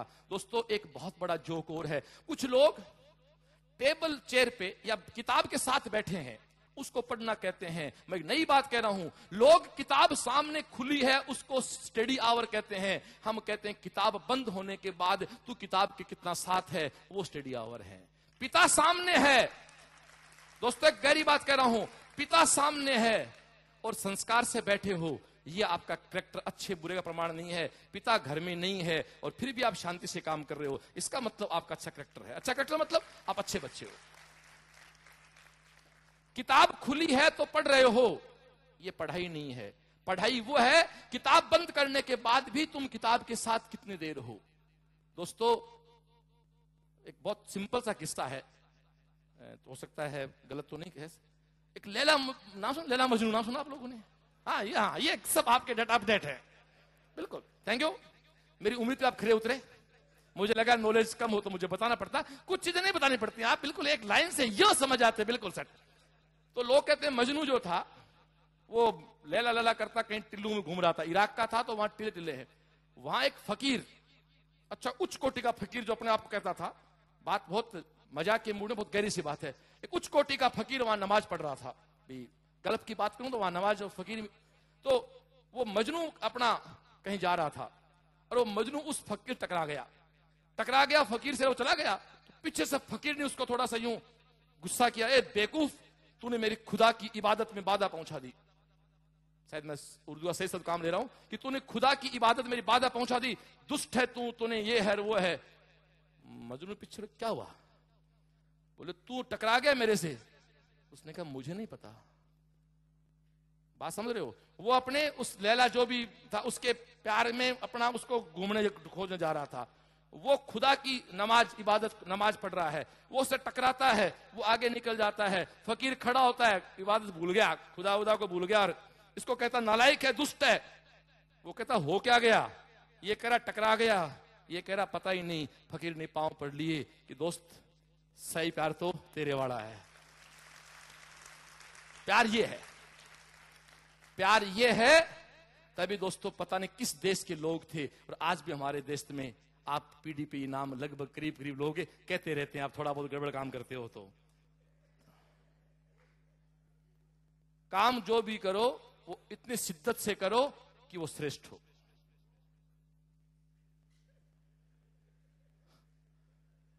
एक बात कह के पूरी कर देता हूं, काम को जो भी करो शिद्दत से करो, श्रेष्ठ करो। एक काम मत करना जिसे माँ बाप का सर परमानेंट झुक जाए, क्षणिक झुकना अलग चीज है, माँ बाप का सर शर्म से परमानेंट झुक जाए, ऐसा मत करना। दोस्तों मेरा ऐसा मानना कि जिसके कारण जिसके माता पिता बेइज्जत हो गए, मैं उस आदमी को दोस्तों इंसान नहीं कहता, मैं उसको कभी इंसान से नहीं मानता। वो फिर पशु से भी गया गुजरा है। पशु भी दोस्तों अपने मालिक का पेट भरता है, उससे अच्छा तो वो गधा या बैल है जो बैलगाड़ी ढोके शाम को परिवार पालता अपने मालिक का, उससे अच्छा तो उसको सलाम करता हूं मैं। तो दोस्तों आप लोग कितने घंटे पढ़े ये अधूरा क्वेश्चन है। आप किताब बंद होने के बाद भी खुदा की इबादत की तरह आप किताब के साथ कितना है। 24 घंटे आपके दिमाग में आपकी बुक्स के अलावा कुछ नहीं होना चाहिए। और दोस्तों यही लोग, मैं दावे से कह सकता हूं, यही लोग एग्जाम्स को टॉप करते हैं या यही लोग सिलेक्शन निकालते हैं। कई बार आपको लगता है कि वो लोग कम पढ़ते हैं क्योंकि दुर्भाग्य से आप तो उसको पढ़ना मान रहे हो जो किताब के साथ बैठा है। जी वो बंदा 2 घंटे किताब के साथ पढ़ता है और 3 घंटे अपने आप खुद पढ़ता है। अब आप में से कई बार क्या होता है, आप कोचिंग आ गई, थोड़ी बात शॉर्ट करके खत्म करता हूं। कोचिंग आए, कोचिंग में आप क्लास में ली, और क्लास में 15 मिनट 10 मिनट हो सकता है टीचर एक्सचेंज हो, टाइम लग जाता है। दोस्तों उस 10 मिनट में भी आप अपनी किताब के साथ रहें, क्योंकि उस क्लास में आपका कोई नहीं है, क्योंकि पूरी इंडिया के लोग आए बैठे हैं। मेरा दावा है दोस्तों, क्लास निकलने के बाद आप में से आपके क्लास का 90% बच्चा ऐसा होगा शायद जो जिंदगी में दोबारा आपसे मिलेगा ही नहीं। उसके लिए टाइम वेस्ट बेकार है कभी, क्योंकि कोई महाराष्ट्र का है, कोई शेखावाटी का है, तो कोई जोधपुर का है, तो कोई कोटा का है, कोई बांसवाड़ा का है। जिंदगी में कहां दोस्तों मिलना है। मैं इस शहर से 96 में पास आउट हो गया था इंजीनियरिंग कॉलेज से। मेरी कॉलेज के आज शायद 90% मेरे दोस्त ऐसे होंगे जो 20 साल उसके बाद कभी नहीं मिला उनसे मैं। वो सब अपने दुनिया मस्त हैं। अब आप अपनी कोचिंग से घर आए, थोड़ी देर रेस्ट किया, खाना खाया, पढ़ाई की। शाम को दोस्तों टाइम फिक्स कर लो एक, ये आपका 7 बजे पढ़ने बैठना है या पढ़ने 8 बजे बैठना है। दोस्तों 8 बजे आप पढ़ने बैठे, 7 बजे पढ़ने बैठे, ये डिसाइड करना है। 12, 12:30, 1 जो भी पढ़ना है आपको वो डिसाइड कर लो आप। ये नहीं कि कभी तो आप 4 घंटे पढ़ लिए, कभी आप 5 घंटे पढ़ लिए, ऐसा नहीं। आपकी एक सिंसियरिटी होनी चाहिए। लेकिन मैं कहता हूं आपने डिसाइड किया मुझे 12:30 पे सोना है, अब सोने से पहले क्या करें मैं बताना चाहता हूं। दिन में आप अपना काम करें ईमानदारी से। यदि आपको 12:30 पर सोना है, एक डिसाइड करें टाइम टेबल, तो आप 12:15 पे किताब बंद कर दें। साइंटिफिक बात आपसे कर रहा हूं मैं। 12:15 पे किताब बंद करें, उठें। और कोटा में रहा हूं 4 साढ़े 4 साल, यहां बहुत ज्यादा ठंड वैसे नहीं पड़ती है दोस्तों। बाथरूम में जाएं या जहां भी आपका नल लगा हुआ है, अपने पांव में 2-3 ठंडे डब्बे पानी के डाल लें या नल खोल के अपने पांव को धो लें।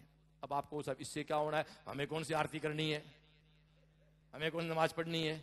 भाई साहब मैं तो साइंस का आदमी हूं, एक सीधा फंडा है कि तू यदि पांव को धोएगा ठंडे पानी से तो सापेक्ष में बॉडी के टेम्परेचर की तुलना में पांव का टेम्परेचर कम हो गया, हाँ या ना।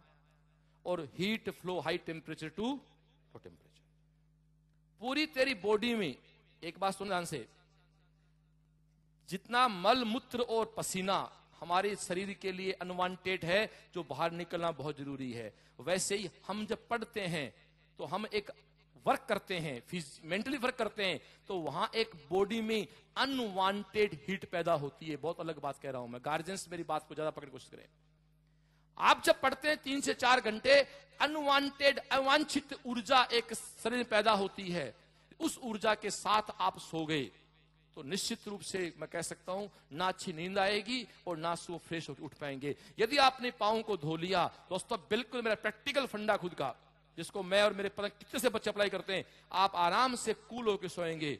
और सोने से पहले बिस्तर में इस तरह से जाएं जैसे कहते हैं ना, छोटा बच्चा, बहुत मासूम सा बच्चा बिस्तर में हो जाता है जैसे वो बिल्कुल एक नई दुनिया में जा रहा है। और एक धन्यवाद तो नहीं कहूंगा, तो धन्यवाद भी कह सकते हैं, एक ईश्वर का धन्यवाद दे दो कि खुदा तूने एक अच्छा दिन मुझे आज दिया।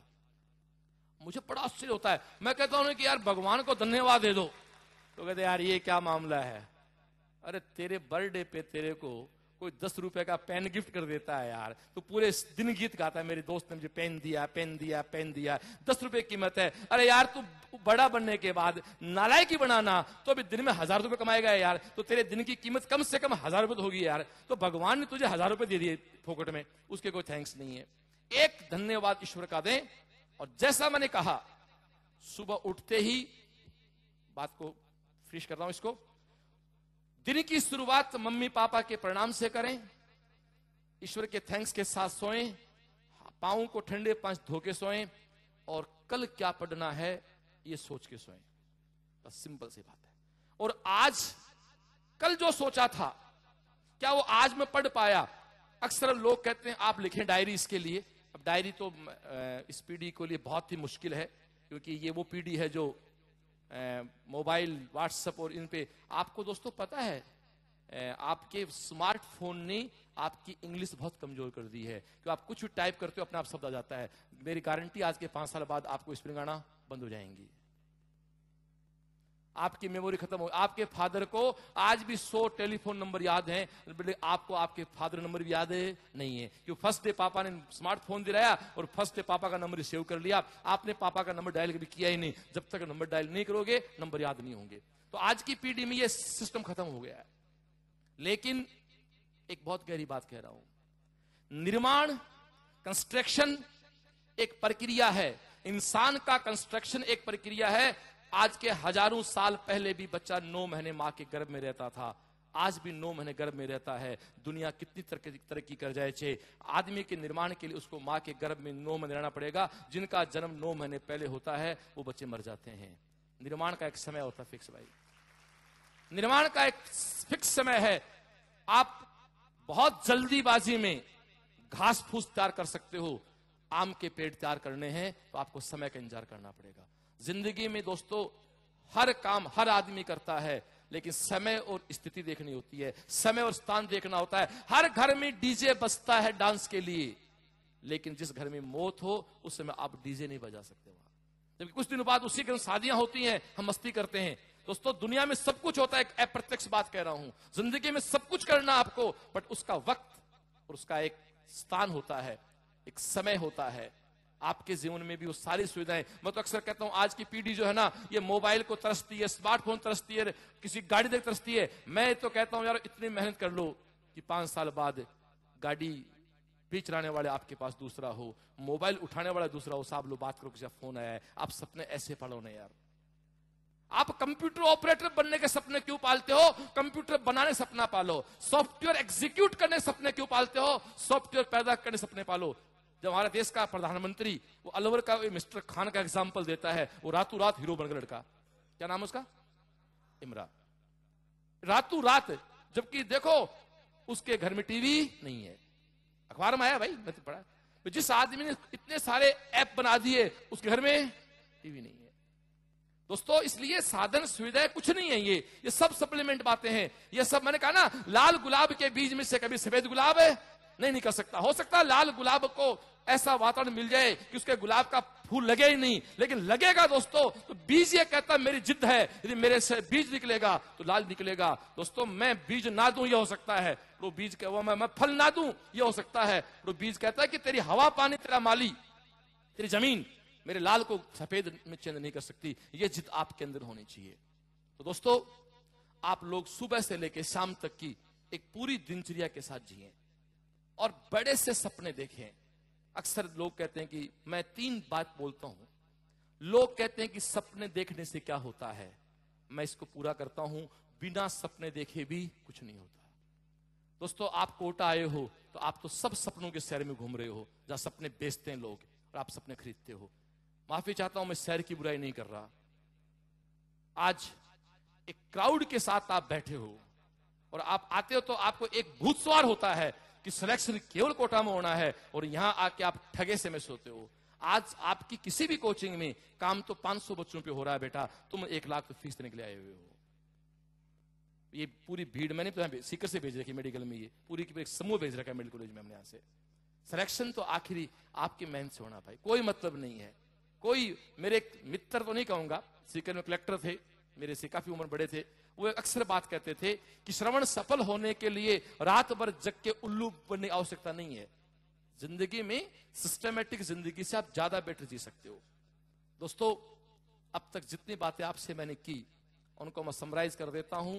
सबसे पहली शर्त है कि आईआईटी और पीएमटी जिंदगी की सफलता की परिभाषा नहीं है, ये एक मैच का रिजल्ट है, केवल एक मैच जिसका नाम आईआईटी पीएमटी है। तो इस मैच में जीत जाओ तो कोई सिकंदर नहीं बन गए, और हार जाओ तो भिखारी नहीं बन गए। बस ठीक है, एक मैच खेला था, कोई बात नहीं। दोस्तों ये वैसा ही मैच है जैसे तुम्हारे क्लब में, तुम्हारे गांव के चौपाल में या तुम्हारे कस्बे में, हम बचपन में दोस्तों, या आप तो बचपन में है, गर्मी की छुट्टियों में क्रिकेट के मैच खेलते हैं, कोई फुटबॉल खेलता है, कोई हारता कोई जीतता है, शाम को भूल जाते हैं कौन हारा कौन जीता। लेकिन शाम को भूल जाते हैं कौन हारा कौन जीता, लेकिन ये दावा है जब मैच खेल रहे थे ना तो एक ही मकसद था कि मैच हमारी टीम जीते। लेकिन शाम को उस हार से रोता कोई नहीं है। क्यों? दोस्तों गेम था यार, गांव में तो गेम था, अपने क्लब में तो था, अपने मोहल्ले में तो था। दोस्तों जिंदगी वैसी है, जब क्रीज पे हो तब तो जीतने की जिद, और क्रीज से हटने के बाद वो बिल्कुल एक गेम था। ये मान चलो कि एक फिल्म की कहानी थी, एक पर्दे पे फिल्म चल रही थी, वो देख के आ गए, उसका रिजल्ट क्या रहा कोई फर्क नहीं पड़ता है। अगली चीज, आप टाइम पे उठें, टाइम पे सोएं। और दोस्तों एक बात और कह देता हूं रे, खाने का विशेष ध्यान रखें। और खाने में आपको एक बात बताऊं बहुत प्यारी सी, ये शुद्ध खाना इस हिंदुस्तान में दो ही लोग खाते हैं। ये तो या तो खाते हैं हमारे मजदूर या खाते हैं अंबानी परिवार। ये इस तरह के लोग, हम सब लोग पिस रहे हैं फास्ट फूड के चक्कर में। गरीब के पास इसलिए पैसा नहीं है इसलिए वो रोज ताजा कमाता है, ताजा खाता है। और या वो पैसे लोग, आपको पता है इंडिया की कोई भी सेलिब्रिटी यूरिया खाद का गेहूं नहीं खाती है। हिंदुस्तान की कोई भी सफल लोग, सेलिब्रिटी बहुत बड़ी चीज है, जिसकी कमाई साल की 5 महीने की 4-5 लाख रुपए है, वो दोस्तों सभी ऐसे आज मेरे सीकर में करीब सैकड़ों फार्म हाउस ऐसे हैं जो शहर के सेलिब्रिटीज के लिए फसल पैदा करती हैं, गेहूं पैदा करती हैं, सब्जी पैदा करती हैं, जिनमें वो केवल गोबर खाद डालते हैं, वो यूरिया का प्रयोग नहीं करते हैं। इसलिए मैं आपसे कहता हूं प्लीज आप भोजन थोड़ा सा वो करें जो आप 24 × 3 क्वेश्चन आपको देते होंगे। जिस दिन टेस्ट होता है उस रात तब तक मत सोओ जब तक उस पेपर के सारे प्रश्न आपको नहीं आ जाएं। इसके लिए चाहे आपको एक दो वो दोस्त बनाने पड़े जो आपकी सहायता कर सकते हैं। हाँ, आप 3-4 दोस्त हो और आप तीनों चारों को प्रश्न नहीं आ रहे हैं तो नेक्स्ट डे क्लास में सबसे पहले टीचर से कहो सर ये 3 क्वेश्चन बताओ। मेरा दावा है टीचर कोई मना नहीं करेगा। और टीचर क्लास में मना करता है तो काउंटर सब जगह होते हैं कोचिंगों में, ये पार्ट ऑफ बिजनेस है हमारा, हम सब लोग बाहर बैठा दे काउंटर्स पे, वो आपको टीचर प्रॉब्लम बताएगा। दोस्तों सोमवार की रात, तो संडे को टेस्ट होता है, संडे की रात फिर भी 2-4 क्वेश्चन के साथ आप सोच सकते हो, जो हो सकता है आप 3-4 दोस्तों को नहीं आए हो। लेकिन मंडे की रात यदि आप उस पेपर का बिना सॉल्यूशन सोते हो, एक कड़वी सी बात कह रहा हूं दोस्तों, आप अच्छे स्टूडेंट नहीं हो सकते। फिर आप सेलेक्ट हो सकते हो, आप अच्छे स्टूडेंट नहीं हो। सिलेक्ट मतलब हो सकता है आप 50 की रैंक में आ जाओ कि मैं जो कह रहा हूं कर लो तो आप टॉप कर सकते हो। और दोस्तों आप इसके लिए अलग से कॉपी डाल सकते हो, एक सॉल्यूशन ऑफ टेस्ट सीरीज। आपके 180 क्वेश्चन मेडिकल में है, 60 क्वेश्चन आईआईटी में है, 15-20 क्वेश्चन आपको नहीं आए, उन सब का सॉल्यूशन आप अपनी कॉपी में नोट कर लें, क्योंकि एग्जाम के दिन आप पूरी किताब पढ़ के नहीं जा पाएंगे। और सबसे बड़ी चीज मैंने कहा ना, निर्माण का एक समय होता है। आप भाई साहब कितने ज्ञानी हो, जब तक रफ वर्क आप नहीं करोगे, रफ कॉपियां नहीं भरोगे, ये हमारे बच्चे सोचेंगे तो वो पूरी क्लास वाली बात पे आ गए, तो सीकरी में करते हैं। दोस्तों मैं मेरे स्टूडेंट से एक बिल्कुल वादा लेता हूं, डांट भी देता हूं, कई बार किसी को पीट भी देता हूं कि आपको 40 पेज रोज रफ वर्क के भरने होंगे। और हम तो उनका क्या करते हैं शायद मैं बताऊंगा तो शायद आपको थोड़ा सा मेरी संस्था के प्रति एक रिस्पेक्ट और बढ़ेगा। दोस्तों हमारे यहां हर लड़के को आदेश होता है कि तेरे को डेली, गार्जियन शायद आप ज्यादा मेरी बात समझ पाएंगे, बच्चे तो इस उम्र में इतना मैच्योर होते नहीं है, 40 पेज डेली रफ कॉपी के भरने हैं। मेरा ऐसा मानना है कि जो बंदा 40 पेज रफ कॉपी के भरता है वो कहीं ना क्वेश्चन हाथ से निकालेगा। हम संडे को शाम को हमारे कॉमन असेंबली होती है, उन सारी रफ कॉपी इकट्ठी कर लेते हैं हम लोग, एक स्टेज बना हुआ है, सारे बच्चे रफ कॉपी जमा करा देते हैं। बिफोर लास्ट ईयर हमने, आप यकीन नहीं करेंगे, कॉपियां बेची 4 लाख रुपए की रफ कॉपियां, 4 लाख की रफ को भेजी। और बेची वो रफ कॉपियों की जो फीस है वो मेरे उन बच्चों को भेजी मैंने जो सिलेक्ट हो गए। अत्ता मोहम्मद जिसका बाप ठेला चलाता है वो मौलाना आजाद में है, जितेंद्र गढ़वाल जिसकी मां नरेगा में काम करती है वो आईटी दिल्ली में है। ऐसे पूरी की पूरी एक लाइन है। सुबिता नाम की बच्ची जिसके फादर अंधे हैं, एससी को टॉप करके, ऐसे उन सारे पैसों से हम उन बच्चों की स्कॉलरशिप दे देते हैं।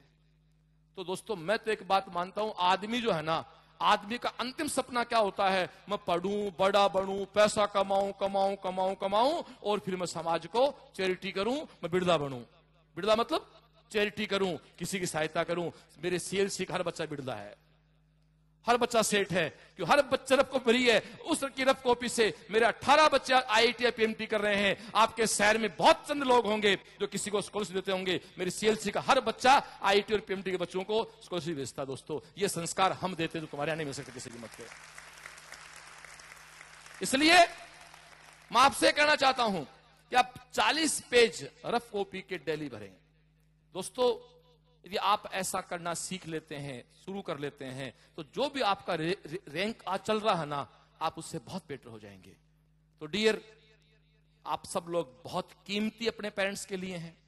और मैंने एक बहुत मुद्दे की बात कही, आप अपनी तुलना किसी से नहीं करें। प्लीज इस बात को मैं रिपीट कर रहा हूं, मैं कुछ बात रिपीट कर रहा हूं एक बार वापस मेरी, कि आप किसी से अपनी कंपैरिजन नहीं करें, क्योंकि मैंने कहा एक अंगूठे का निशान किसी दो का एक नहीं हो सकता, तो 5.5 फीट के दो व्यक्ति कभी एक नहीं हो सकते।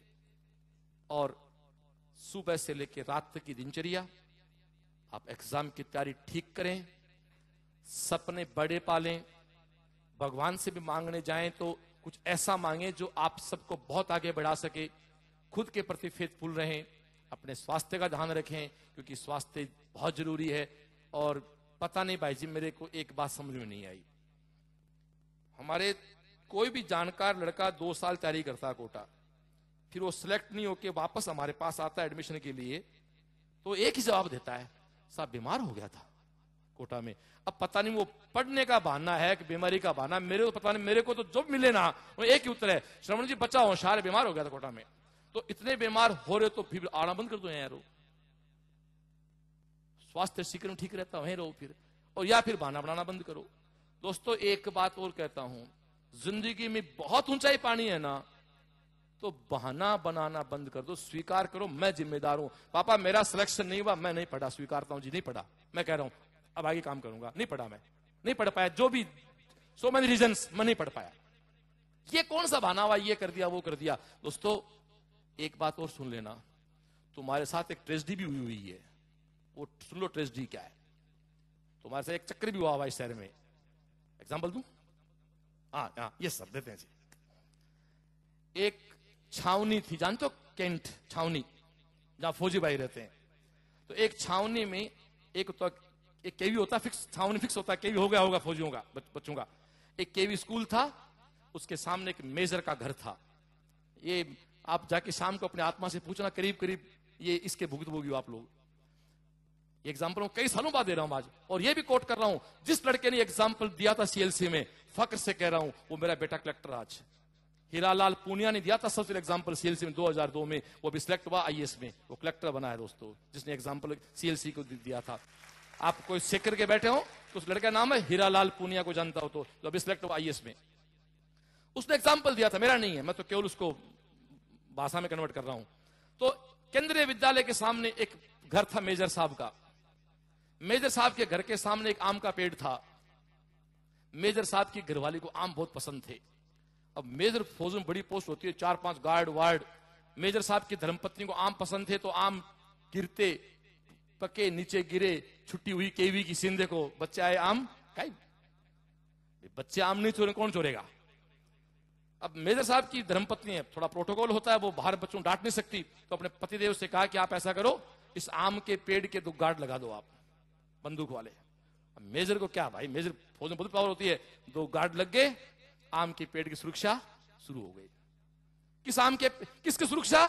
उस आम की, उस पेड़ जिसके आम लगते हैं, उस आम के पेड़ की सुरक्षा स्टार्ट हो गई। फौज में क्या एक बार कोई रूल बना दिया, नोट सरकारी में क्या होता है, सरकार में एक बार रूल बन गया ना कोई, फिर चेंज कोई नहीं करता, चल रहा है, क्यों चल रहा पता नहीं है। ये हमें पागलपन लगता है, पागलपन हम पे लागू होता सब पे। अब वो आम गिरते, वो गार्ड जो होते भाई, वो आम साहब को घर दे देते, घर में बढ़िया आम आना स्टार्ट हो गए, प्रोग्राम चलता रहा। उस मेजर का ट्रांसफर हो गया, अगला मेजर आया, उसकी बीवी थी नहीं, कुंवारा आदमी था, तो उसको आम का चक्कर ही नहीं था उसके, फिर भी वहां वो गार्ड खड़े। अब वो गार्ड दोनों खड़े, आम गिरे, पर उन गार्ड को ये नहीं पता कि हम क्यों खड़े, क्योंकि पहले तो मेजर की बीवी कहती आम लेके आ, अब तो आम गिर गए, वो गार्ड खड़े, अंदर को आम मांगने वाला था ही नहीं, तो बच्चे आए, आम उठा के चल दे, संतरी खड़े हैं दोनों। उन संतरियों की ड्यूटी की परंपरा स्टार्ट कहां से हुई थी? आमों की सुरक्षा करके आम मैडम को देने हैं। अब अगले मेजर साहब के मैडम ही नहीं, तो जब अंदर से कोई आम मांग ही नहीं रहा है, तो संतरी खड़े, आम आए, चल गए। अब उस पेड़, उनको पता नहीं फौजियों को कि हमारी ड्यूटी क्या है, उनको लगा मेजर के घर के सामने खड़ा होना। धीरे धीरे ड्यूटी का रूप चेंज हो गया। पहले ड्यूटी क्या थी? आम के पेड़ की सुरक्षा करनी है। 1-2 साल बाद हुआ मेजर साहब के घर के सामने खड़ा होना है, वो आम का पेड़ जल गया, वहां एक चबूतरा बन गया, फिर भी 2 गार्ड वाले, बंदूक वाले वहां खड़े। आम की सुरक्षा करते करते चबूतरे की सुरक्षा होने लग गई। दोस्तों इस कोटा में हो सकता है कभी बहुत सिलेक्शन हुए होंगे, कभी आम के पेड़ होंगे, अभी चबूतरे से बचे हैं, सिलेक्शन सीकर भी हो रहे हैं। इन चबूतरों की सुरक्षा करने के बजाय आप हमारे सीकर आ सकते हो, वहां अब भी आम मिलते हैं दोस्तों, ज्यादा बेटर आम मिलते हैं आज भी वहां। इस साल मेरे शहर की, मेरे अलावा 3 कोचिंग और चलती, हम 4 संस्था चला रहे हैं। राजस्थान पीएमटी में 1100 सीट हैं। हम गवर्नमेंट से, दावे से, अहंकार से कहते हैं यहां पूरे स्टेट, पूरे इंडिया के बच्चे हैं, इसलिए सिलेक्शन ज्यादा हो सकते हैं, वो भी संख्या में, परसेंट की बात नहीं कर रहा। राजस्थान पीएमटी की 1100 सीट के अंदर 400 प्लस बच्चा सीकर की कोचिंगों का है। मुझे कहते बहुत फख्र है। बीकानेर में 250 सीट है। एक बात ध्यान चाहूंगा, पर बीकानेर मेडिकल कॉलेज 250 सीट है, उन 250 सीट में से 200 प्लस बच्चा सीकर की कोचिंगों का है, जिसमें 80 बच्चा हमारे अकेले सीएलसी का भी दोस्तों। तो प्लीज एक और बात कहना चाहता हूं, जब यहां आके बीमारी होना है, यहां आके चबूतरों की रुखाड़ी करनी है, तो थोड़ा सा भाई परम फौजियों की, वायुओं की तरह बिल्कुल साहब की बातों को मत मानो, खुद अपना दिमाग लगा के अपना थोड़ा सोचो। रिजल्ट्स भी चाहिए, माहौल भी चाहिए, पढ़ाई भी चाहिए। और दोस्तों एक बात और बहुत प्यार से कहता हूं कि आप लोगों में सब में काबिलियत है। आपकी काबिलियत का दूसरा कोई व्यक्ति अंदाजा नहीं लगा सकता। मेरे को तो बहुत आश्चर्य हुआ जब मेरे यहां पंकज, जो मेरा इंचार्ज है यहां कोटा टेस्ट सीरीज का, उसको यहां को बच्चे मिले पीएमटी के 1 ड्रॉप वाले, 2 ड्रॉप वाले, उनके नाम होते हैं अलग से, अचीवर बैच और लीडर बैच, मुझे नहीं पता क्या नाम होते हैं। तो वो कहता है मैं लीडर बैच का। बोले साहब मैं तो अभी लीडर बैच का हूं, सिलेक्शन की बात तो अगले साल करेंगे। मैंने कहा ये जोरदार कार्यक्रम है यार, मतलब पहले डिसाइड हो गया। कारण क्या है कि वो माहौल ऐसा बन गया। चित्रा कौन सा ड्रॉप है? पहला ड्रॉप है क्या? साइड में हो जाए, अभी तो हम ही घूम रहे हैं 3-4 साल से, तू कहां से आ गया? ये तो शुक्र मानो कि आईआईटी में सरकार ने तरीका बदल दिया, नहीं तो वहां भी वैसे गड़बड़ आती है। आईआईटी में सरकार के बाहर हो, तो खुद ही बाहर हो ले। दोस्तों आपको डिसाइड कोई नहीं कर सकता। आप फ्रेशर हैं, 12th के साथ हैं या 2 ड्रॉप के साथ हैं। ये किसने कह दिया 3 ड्रॉप करने के बाद सिलेक्ट हो जाओगे? लो मैं आपको 3 ड्रॉप कर देता हूं, किसी भी आदमी लग जाएंगे, फीस क्या दिक्कत है? दोस्तों ड्रॉप कोई प्रमाण पत्र नहीं है सिलेक्शन का, वो तो आपकी मंजिल से होना, आपकी बुद्धि से होना है। एक बात बताऊं आपको डियर, आपके अंदर क्या है ये केवल भगवान जानता। मैं इसका एग्जाम्पल देता हूं। एक सेव आपको मैं दूं और एक चाकू, आप तो पढ़े लिखे हो, आप अपने घर में, आपके जो भी जानकार है ना समाज परिवार में, सबसे अनपढ़ व्यक्ति है ना, उसको एक चाकू और सेव दे दो कि भाई अंकल, चाचा, ताऊ जो भी है, कि जरा इस सेव को काट के बता इस सेव में बीज कितने हैं। कोई प्रश्न है क्या? है कोई प्रश्न नहीं है। एक सेव में कितने बीज हैं, इसको बिल्कुल एक अनपढ़ व्यक्ति भी, इतनी जो काउंटिंग आती हो 5-7 की, वो सेव को काट के सेव के बीज काउंट करके बता सकता है। दुनिया का सबसे आसान प्रश्न है, हाँ या ना? लेकिन मैं आपको एक बीज दे दूं सेव का, कि बता इस बीज का पेड़ लगेगा और बता उस पेड़ के कितने सेव लगेंगे, तो ये भगवान के अलावा कोई नहीं बता सकता। एक बात कहता हूं दोस्तों, आप सेव नहीं हो कि कोई भी कोचिंग का मास्टर, मेरे जैसा कोई भी मास्टर तेरे को यह कह दे कि लीडर बैच का तेरा सिलेक्शन नहीं हो सकता। तुम एक बीज हो, तुम्हारे अंदर कितनी सेव पैदा हो सकती हैं, अपने आप को बीज साबित करो। लोगों की निगाहों में दोस्तों सेव मत बनो। आप किसी भी एग्जाम टॉप कर सकते हो। किसकी औकात है यार ये? किसकी औकात है तेरे फैसले का, तेरे फ्यूचर का? और दोस्तों माफी चाहता हूं, इस बात पे मैं बहुत बहुत प्रैक्टिकल आदमी हूं, मैं खुद टीचर हूं, लेकिन मैं एक बहुत कड़वी और गंदी बात कह रहा हूं। जिंदगी में किसी का सपना मास्टर बनना नहीं होता है। जो मास्टर बनते हैं वो जिंदगी के साथ समझौता करते हैं। आज तक पढ़ा आपने किसी मेरिट होल्डर बच्चे का इंटरव्यू, क्यों बड़ा होकर मास्टर बनना चाहता हूं? पढ़ा किसी का कि साहब 10th की मेरिट है, बड़ा होकर मास्टर बनना चाहता हूं? इसलिए जो टीचर आपको यह कहता है कि तेरा सिलेक्शन नहीं हो सकता, ही और सी ओनली पे सर्वेंट, वो केवल एक आपका मजदूर है जिसका पैसा दे रहे हो, वो आपका टीचर हो नहीं सकता कभी। किसने कह दिया कि आप सिलेक्ट नहीं हो सकते? और वो मैं कहता हूं, वो कहता सिलेक्ट नहीं हो सकता, मैं देता हूं 5 बच्चे गारंटी, तो 5 के 5 निकला देगा। कोई दुनिया ताकत नहीं करा सकती। मैंने जहां से बात शुरू की थी मैंने, दोस्तों 3 मई से 25 जुलाई के बीच ये बैठे, बहुत सारे चेहरे बैठे, हमने कोई क्लास लगाई इनकी। ये 65 बच्चे मेरे एक्स्ट्रा हो गए थे केवल एक वातावरण से। तो इसलिए प्लीज, और आप कहते हो कि साहब, बहुत से लोग कहते हैं साहब वातावरण से क्या होता है, नॉलेज सब कुछ होता है। दोस्तों कुछ नहीं, वातावरण से बहुत कुछ होता है। वातावरण से बहुत कुछ इसलिए होता है क्योंकि यदि आपके आसपास पॉजिटिव सोच के लोग रहेंगे तो आपकी बातें पॉजिटिव रहेंगी, और नेगेटिव सोच के लोग रहेंगे तो आपकी बातें भी नेगेटिव हो जाएंगी। इसलिए प्लीज, आपके दोस्त चाहे हो ना हो, कोई नुकसान नहीं है, बट जितने हों वो केवल सफलता की बात करें। लेकिन फिर से कहता हूं, इस एक मैच की सफलता की बात करें। बस एक मैच शुरू किया है, इस मैच में जीतना है, अपना प्रयास करो। मैच खत्म होने के बाद रिजल्ट की बातें नहीं करनी।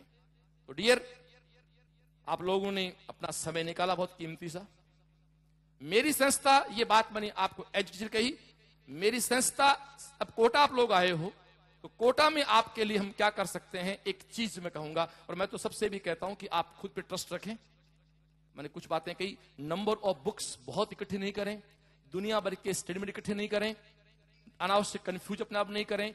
फिर भी आपको यदि कहीं लगता हो कि मैं कहीं आपके एज ए टीचर, हो सकता आपको मेरी मार्केटिंग लगे, हो सकता है मेरी ब्रांडिंग लगे, लेकिन मैं फिर से कह रहा हूं, जब आप लोग मेरे कंप्लेंट पे मेरा फोटो देख के मेरे पास आए हो, तो मुझे अब अलग से मेरी मार्केटिंग करने की आवश्यकता नहीं है। यहां वो तब करनी होती कि मैं किसी और के नाम से आपको बुलाता और फिर मैं आपको पकाता। यहां दोस्तों, सीएलसी यहां पहले केवल लास्ट में एक टेस्ट सीरीज चलाती थी जिसका नाम होता है दिल्ली टेस्ट सीरीज, जो शायद और शायद एकमात्र हमारा प्रोजेक्ट है। कोटा में संभव नहीं हो सकता, वो सेशन एंड होने के बाद संभव ही नहीं है कि बच्चे घर निकल जाते हैं यहां से। मैं संस्थाओं गलती भी नहीं कहूंगा सबकी, बट इस बार हम लोगों ने पीएमटी जब दोबारा हुई तो हमने मेडिकल की एक सेपरेट शुरू कर दी टेस्ट सीरीज अक्टूबर के महीने से।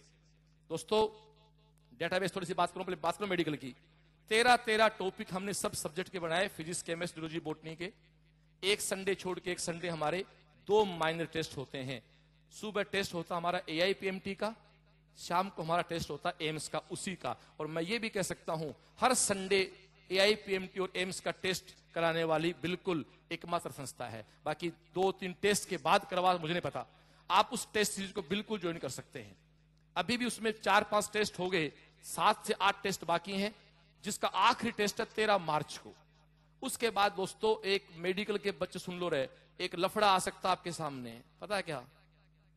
आप प्री और मेंस की समस्या खड़ी हो सकती है रे भैया। दोस्तों जी, प्री और मेंस की समस्या खड़ी हो गई तो बेटा प्री एग्जाम अप्रैल के फर्स्ट संडे हो जाएगी। ये ध्यान से रखना चीज को, क्योंकि प्री फर्स्ट संडे कराएंगे तभी दोस्तों मेंस हो पाएगा। तो भगवान से प्रार्थना करो कि वो नहीं हो इस साल, तो अगली साल तो के जो भी हो जाए। तो सरकार तो कहती है हम करवाएंगे, कुछ स्टेट कह रहे हैं कि हम नहीं करवाएंगे। आप ऐसा कराओगे तो हम नीट से बाहर हो जाएंगे। एनीवे, तो दोस्तों आप उस टेस्ट ज्वाइन कर सकते हो, उसमें दोनों टेस्ट आपको मिलेंगे। आईआईटी के बच्चों के लिए हम एक नई टेस्ट लॉन्च कर रहे हैं। अगले 5 दिन के बाद एक पंपलेट आपके शहर में डिस्ट्रीब्यूट करेंगे। ऐसा एक प्रोग्राम आईआईटी का बनाएंगे, उसमें हम 2 टेस्ट कराएंगे, एक संडे छोड़ के। सुबह मेंस लेवल का, शाम को एडवांस लेवल का। क्योंकि भाई 1.5 लाख में तो पहले आए। और दोस्तों, एक भी सच है कि एडवांस में भी कुछ क्वेश्चन होते हैं ऑब्जेक्ट सिंगल चॉइस होते हैं, इसलिए मेंस का कॉन्सेप्ट आपका बहुत जरूरी है। तो वहां मेंस और एडवांस 2 टेस्ट करवाएंगे। इसके अलावा दोस्तों, सीएलसी की एक बहुत अच्छी रैंकर बुक आती है हमारी। आईआईटी में उसका नाम है बुलेट और पीएमटी में उसका नाम है बूस्टर। वो क्या है मैं डिस्क्लोज कर दूं। 2013, 2014, 2015 पिछले 3 सेशन जो हमारे हुए, उसमें जितने हमारे माइनर टेस्ट सीरीज हुई, जितनी हमारी डेली टेस्ट सीरीज हुई, वो सारे प्रश्नों का कलेक्शन जो अल्टीमेट है, वो 6 पेपर आपको दे रहे हैं। हर साल हमारे एक माइनर होता है, एक डीटीएस है, एक साल में 2 टेस्ट है। दोस्तों ध्यान चाहूं, 3 साल में 6 टेस्ट। आपको हम हर टॉपिक के 6 टेस्ट दे रहे हैं। मान लो टॉपिक गुरुत्वाकर्षण, ग्रेविटेशन के हम आपको 6 टेस्ट दे रहे हैं, चाहे मेडिकल हो चाहे आईटी हो। तो दोस्तों 6 टेस्ट का मतलब है कि आपके पास इतने क्वेश्चन आ गए कि उनको भी ढंग से निकाल लोगे आप, तो भी शायद आप सिलेक्शन को लेकर चिंतित नहीं रहोगे। लेकिन वो हम लोग बांटते हैं जनवरी के फर्स्ट वीक के बाद, क्योंकि सूप खाने से पहले खाया जाता है और पापड़ खाने के बाद खाया जाता है। आप पापड़ को खाने से पहले नहीं खा सकते और सूप खाने के बाद नहीं पी सकते। इसलिए हर चीज की टाइमिंग होती है। बूस्टर और बुलेट का टाइम सेशन एंड में होता है। जनवरी के बाद आप हमसे ज्वाइन करके उसको भी ज्वाइन कर सकते हैं। इसके अलावा आप कभी भी, आप मेरे स्टूडेंट मान चलता हूं मैं, आप कभी भी जो एक इंफॉर्मेशन ब्रोचर दिया है उसमें खुद का नंबर है, आप फेसबुक पे, व्हाट्सएप पे किसी भी तरह का आपको मेरे लाइक कोई भी गाइडेंस चाहिए, मैं देने को तैयार हूं। आप अपना मैसेज छोड़ सकते हैं। मेरे 2 साथी हैं जो उसको पूरा मैनेज करते हैं। जो मेरे लायक बात होगी मैं बात कर लूंगा, कॉमन क्वेश्चन होगा मेरा साथी रिप्लाई कर देगा। बट आप अपना पूरा नाम डाल देंगे, मेरा नाम ये है, मैं कोटक इस कोचिंग में हूं, तैयारी कर रहा हूं, सेमिनार में आया था। तो दोस्तों ये बहुत सारी बातें थी, जो मुझे आपसे करनी थी। मैं मेरे ओंकार जी से निवेदन चाहूंगा कि ओंकार जी अपनी बात रखें। और दोस्तों सीएलसी में एक्स्ट्रा केयर क्या होती, इस लाइट को बंद करके एक बार धर्मपाल जी, दोस्तों इस लाइट को बंद करवा के स्क्रीन के ऊपर आप ध्यान दें। मैं मेरी बात को कंटिन्यू कर देता हूं। क्या फर्क है, मास्टर कोटा में भी है, टीचर हमारे भी हैं, सिलेक्शन वहां से भी है, सिलेक्शन यहां से भी है, परसेंटेज रेशियो कहीं कहीं आगे है, पर सीएलसी क्वालिटी क्या है, कैंप दिखा इसमें। दोस्तों ये कोटा में चाह के भी नहीं हो सकता, कोटा कोचिंग गलती नहीं मानता मैं, इतनी ज्यादा बच्चों की पॉपुलेशन है कि वो चाह के भी। दोस्तों हमारे यहां रात को, एक बार रोके इसको, रात को नाइट कैंप लगता है 8 बजे। गार्जियंस ये बहुत बड़ा अचीवमेंट है। 8 बजे बच्चों, आप भी सुन लो, जो सीकर को जानते हैं सीएलसी को, सीएलसी है क्या।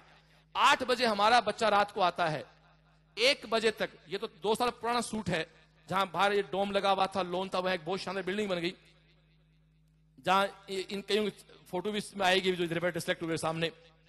8 बजे से लेकर रात को 1:15 बजे वहां बैठ के पढ़ता है। और एक दूसरा जो मेरी क्वालिटी इंस्टीट्यूट की, 1:15 बजे हमारे लड़के लड़कियां वहां आराम से निकलते हैं। आज तक कहीं कभी कोई ऐसी स्थिति नहीं हुई कि हमें शर्मिंदगी महसूस करनी पड़े या हमारे बच्चों किसी प्रकार की दिक्कत आ। दोस्तों इसको कैंप बोलते हैं हम लोग, प्लीज स्टार्ट करें। ये आराम से बच्चा, ये अप्रैल मई के सीन है, जब दोस्तों यहाँ के कोचिंग सेंटर आपको इस तरह छोड़ देते हैं जैसे उनका आपका वास्ता ही नहीं है कोई। ये दोस्तों वो सीन्स हैं जब ये लोग आराम से वहां बैठ के पढ़ते हैं। थोड़ा आगे चले आप, सोनल विष्णु भी रोक देना इसको। ये बच्चे एसएमएस में, ये करीब करीब नो डाउट। अब आप इसमें ये भी कह सकते हैं कि साहब सूट आपने उन्हीं को किया, सिलेक्ट होने वाले थे। तो दोस्तों अप्रैल के महीने में हमें पता है ये सिलेक्ट होने वाला है, ये हमारी क्वालिटी का पार्ट है, सीधी सी बात है। यदि हमें ये पता लग गया अप्रैल में हमारा बच्चा सिलेक्ट होना है, तो निश्चित रूप दोस्तों आप चलते जाए। तो ये वो हमारे उस कैंप की देन है। ये सुनील बिश्नोई है जो नीट 2013 का टॉपर था राजस्थान का, जिसके हिंदुस्तान के अंदर दोस्तों 33वीं रैंक थी। मैं चाहता हूं एक बार जोरदार हमारे इस बेटे के लिए। और ये वो लोग हैं दोस्तों। और एक बात और सुनो, ये वो आदमी है जिसने पीएमटी में जिंदगी में पहली बार पीएमटी दी थी। 1 साल उसने पीएमटी दी नहीं, बीएससी में चला गया। फिर किसी ने कहा, इसका एक भाई सिलेक्ट हो गया मेडिकल कजन ब्रदर, उसने कहा मुझे पीएमटी तैयारी करनी है, उसकी फर्स्ट रैंक आई हुई है। उसके बाद आगे चले, बुक रफ कॉपी दिखा अपने। जो रफ कॉपियों की बात आपसे मैं कर रहा था, मैं वो सब आपको दिखा देता हूं। कई बार क्या शब्दों में साइंस के लोग यकीन नहीं करते हैं। ये वो रफ कॉपी ढेर पड़े हैं। आप भी अब यहां कोचिंग में तो आपसे कोई लेगा नहीं, आप 40 पेज भरें, उन रफ कॉपियों का जो पैसा आता है, आप दोस्तों ये करना जी, आप खुद जरूरतमंद हैं तो अपना खुद खर्च करें। आपको लगता मैं सक्षम हूं तो किसी ऐसे दोस्त की सहायता कर देना जिसके पास सिलेक्शन के बाद की फीस नहीं हो। ये वही सीन है दोस्तों सारे। और निश्चित रूप से शायद यही कुछ प्लस पॉइंट है जो हमें लोगों से बहुत अलग कर देते हैं। अभी हम दीपावली मनाए हम लोगों ने, 6 तारीख को दोस्तों हम लोग दीपोत्सव मनाया। 6 के बाद बच्चे घर निकले थे। हर साल हम मनाते हैं। सारे बच्चों के नाम के दीपक हम लोग वहां, ये दीपक ऐसे निकाल दे जहां दीपक जले हुए।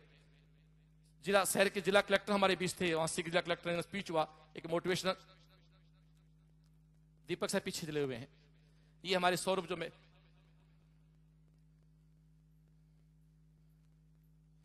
शुरू में है, दीपक का शुरू में ये सारे बच्चों के हाथ से एक दीपक जलाते हैं और इस दीपक के साथ उसको एक प्रतिज्ञा दिलाते हैं, एक सौगन से कसम से दिलाते हैं। कसम एक पॉजिटिवनेस कि भाई मुझे भी मेरे घर की मुंडेर पे एक दीपक जलाना है। दोस्तों दीपक, दीपावली एक हिंदू धर्म की एक फेस्टिवल है जब भगवान राम जीत के आए और उस खुशी में अयोध्या के लोगों ने दीपक जलाए थे। आपके घर में दीपक तभी जलेंगे जब आप इस मैच को जीत के जाएंगे, बट ये आखिरी मैच नहीं है। तो मैं निवेदन करना चाहूंगा कि आप इस तरह से एक पारिवारिक वातावरण रहें। और दोस्तों एक बात और कहना चाहूंगा कि आप सब लोग अपना अच्छा करें, बेस्ट करें। आप सबको हमारी बहुत बहुत शुभकामनाएं। और आखिरी में उस 2 लाइन को फिर से गाएंगे। ओंकार जी आपके बीच आएंगे, 10 मिनट हम आपके और लेंगे। 2 लाइनें हम एक बार फिर एक साथ, जब भी आप परेशान हो इन 2 लाइनों के साथ दिन शुरू करें।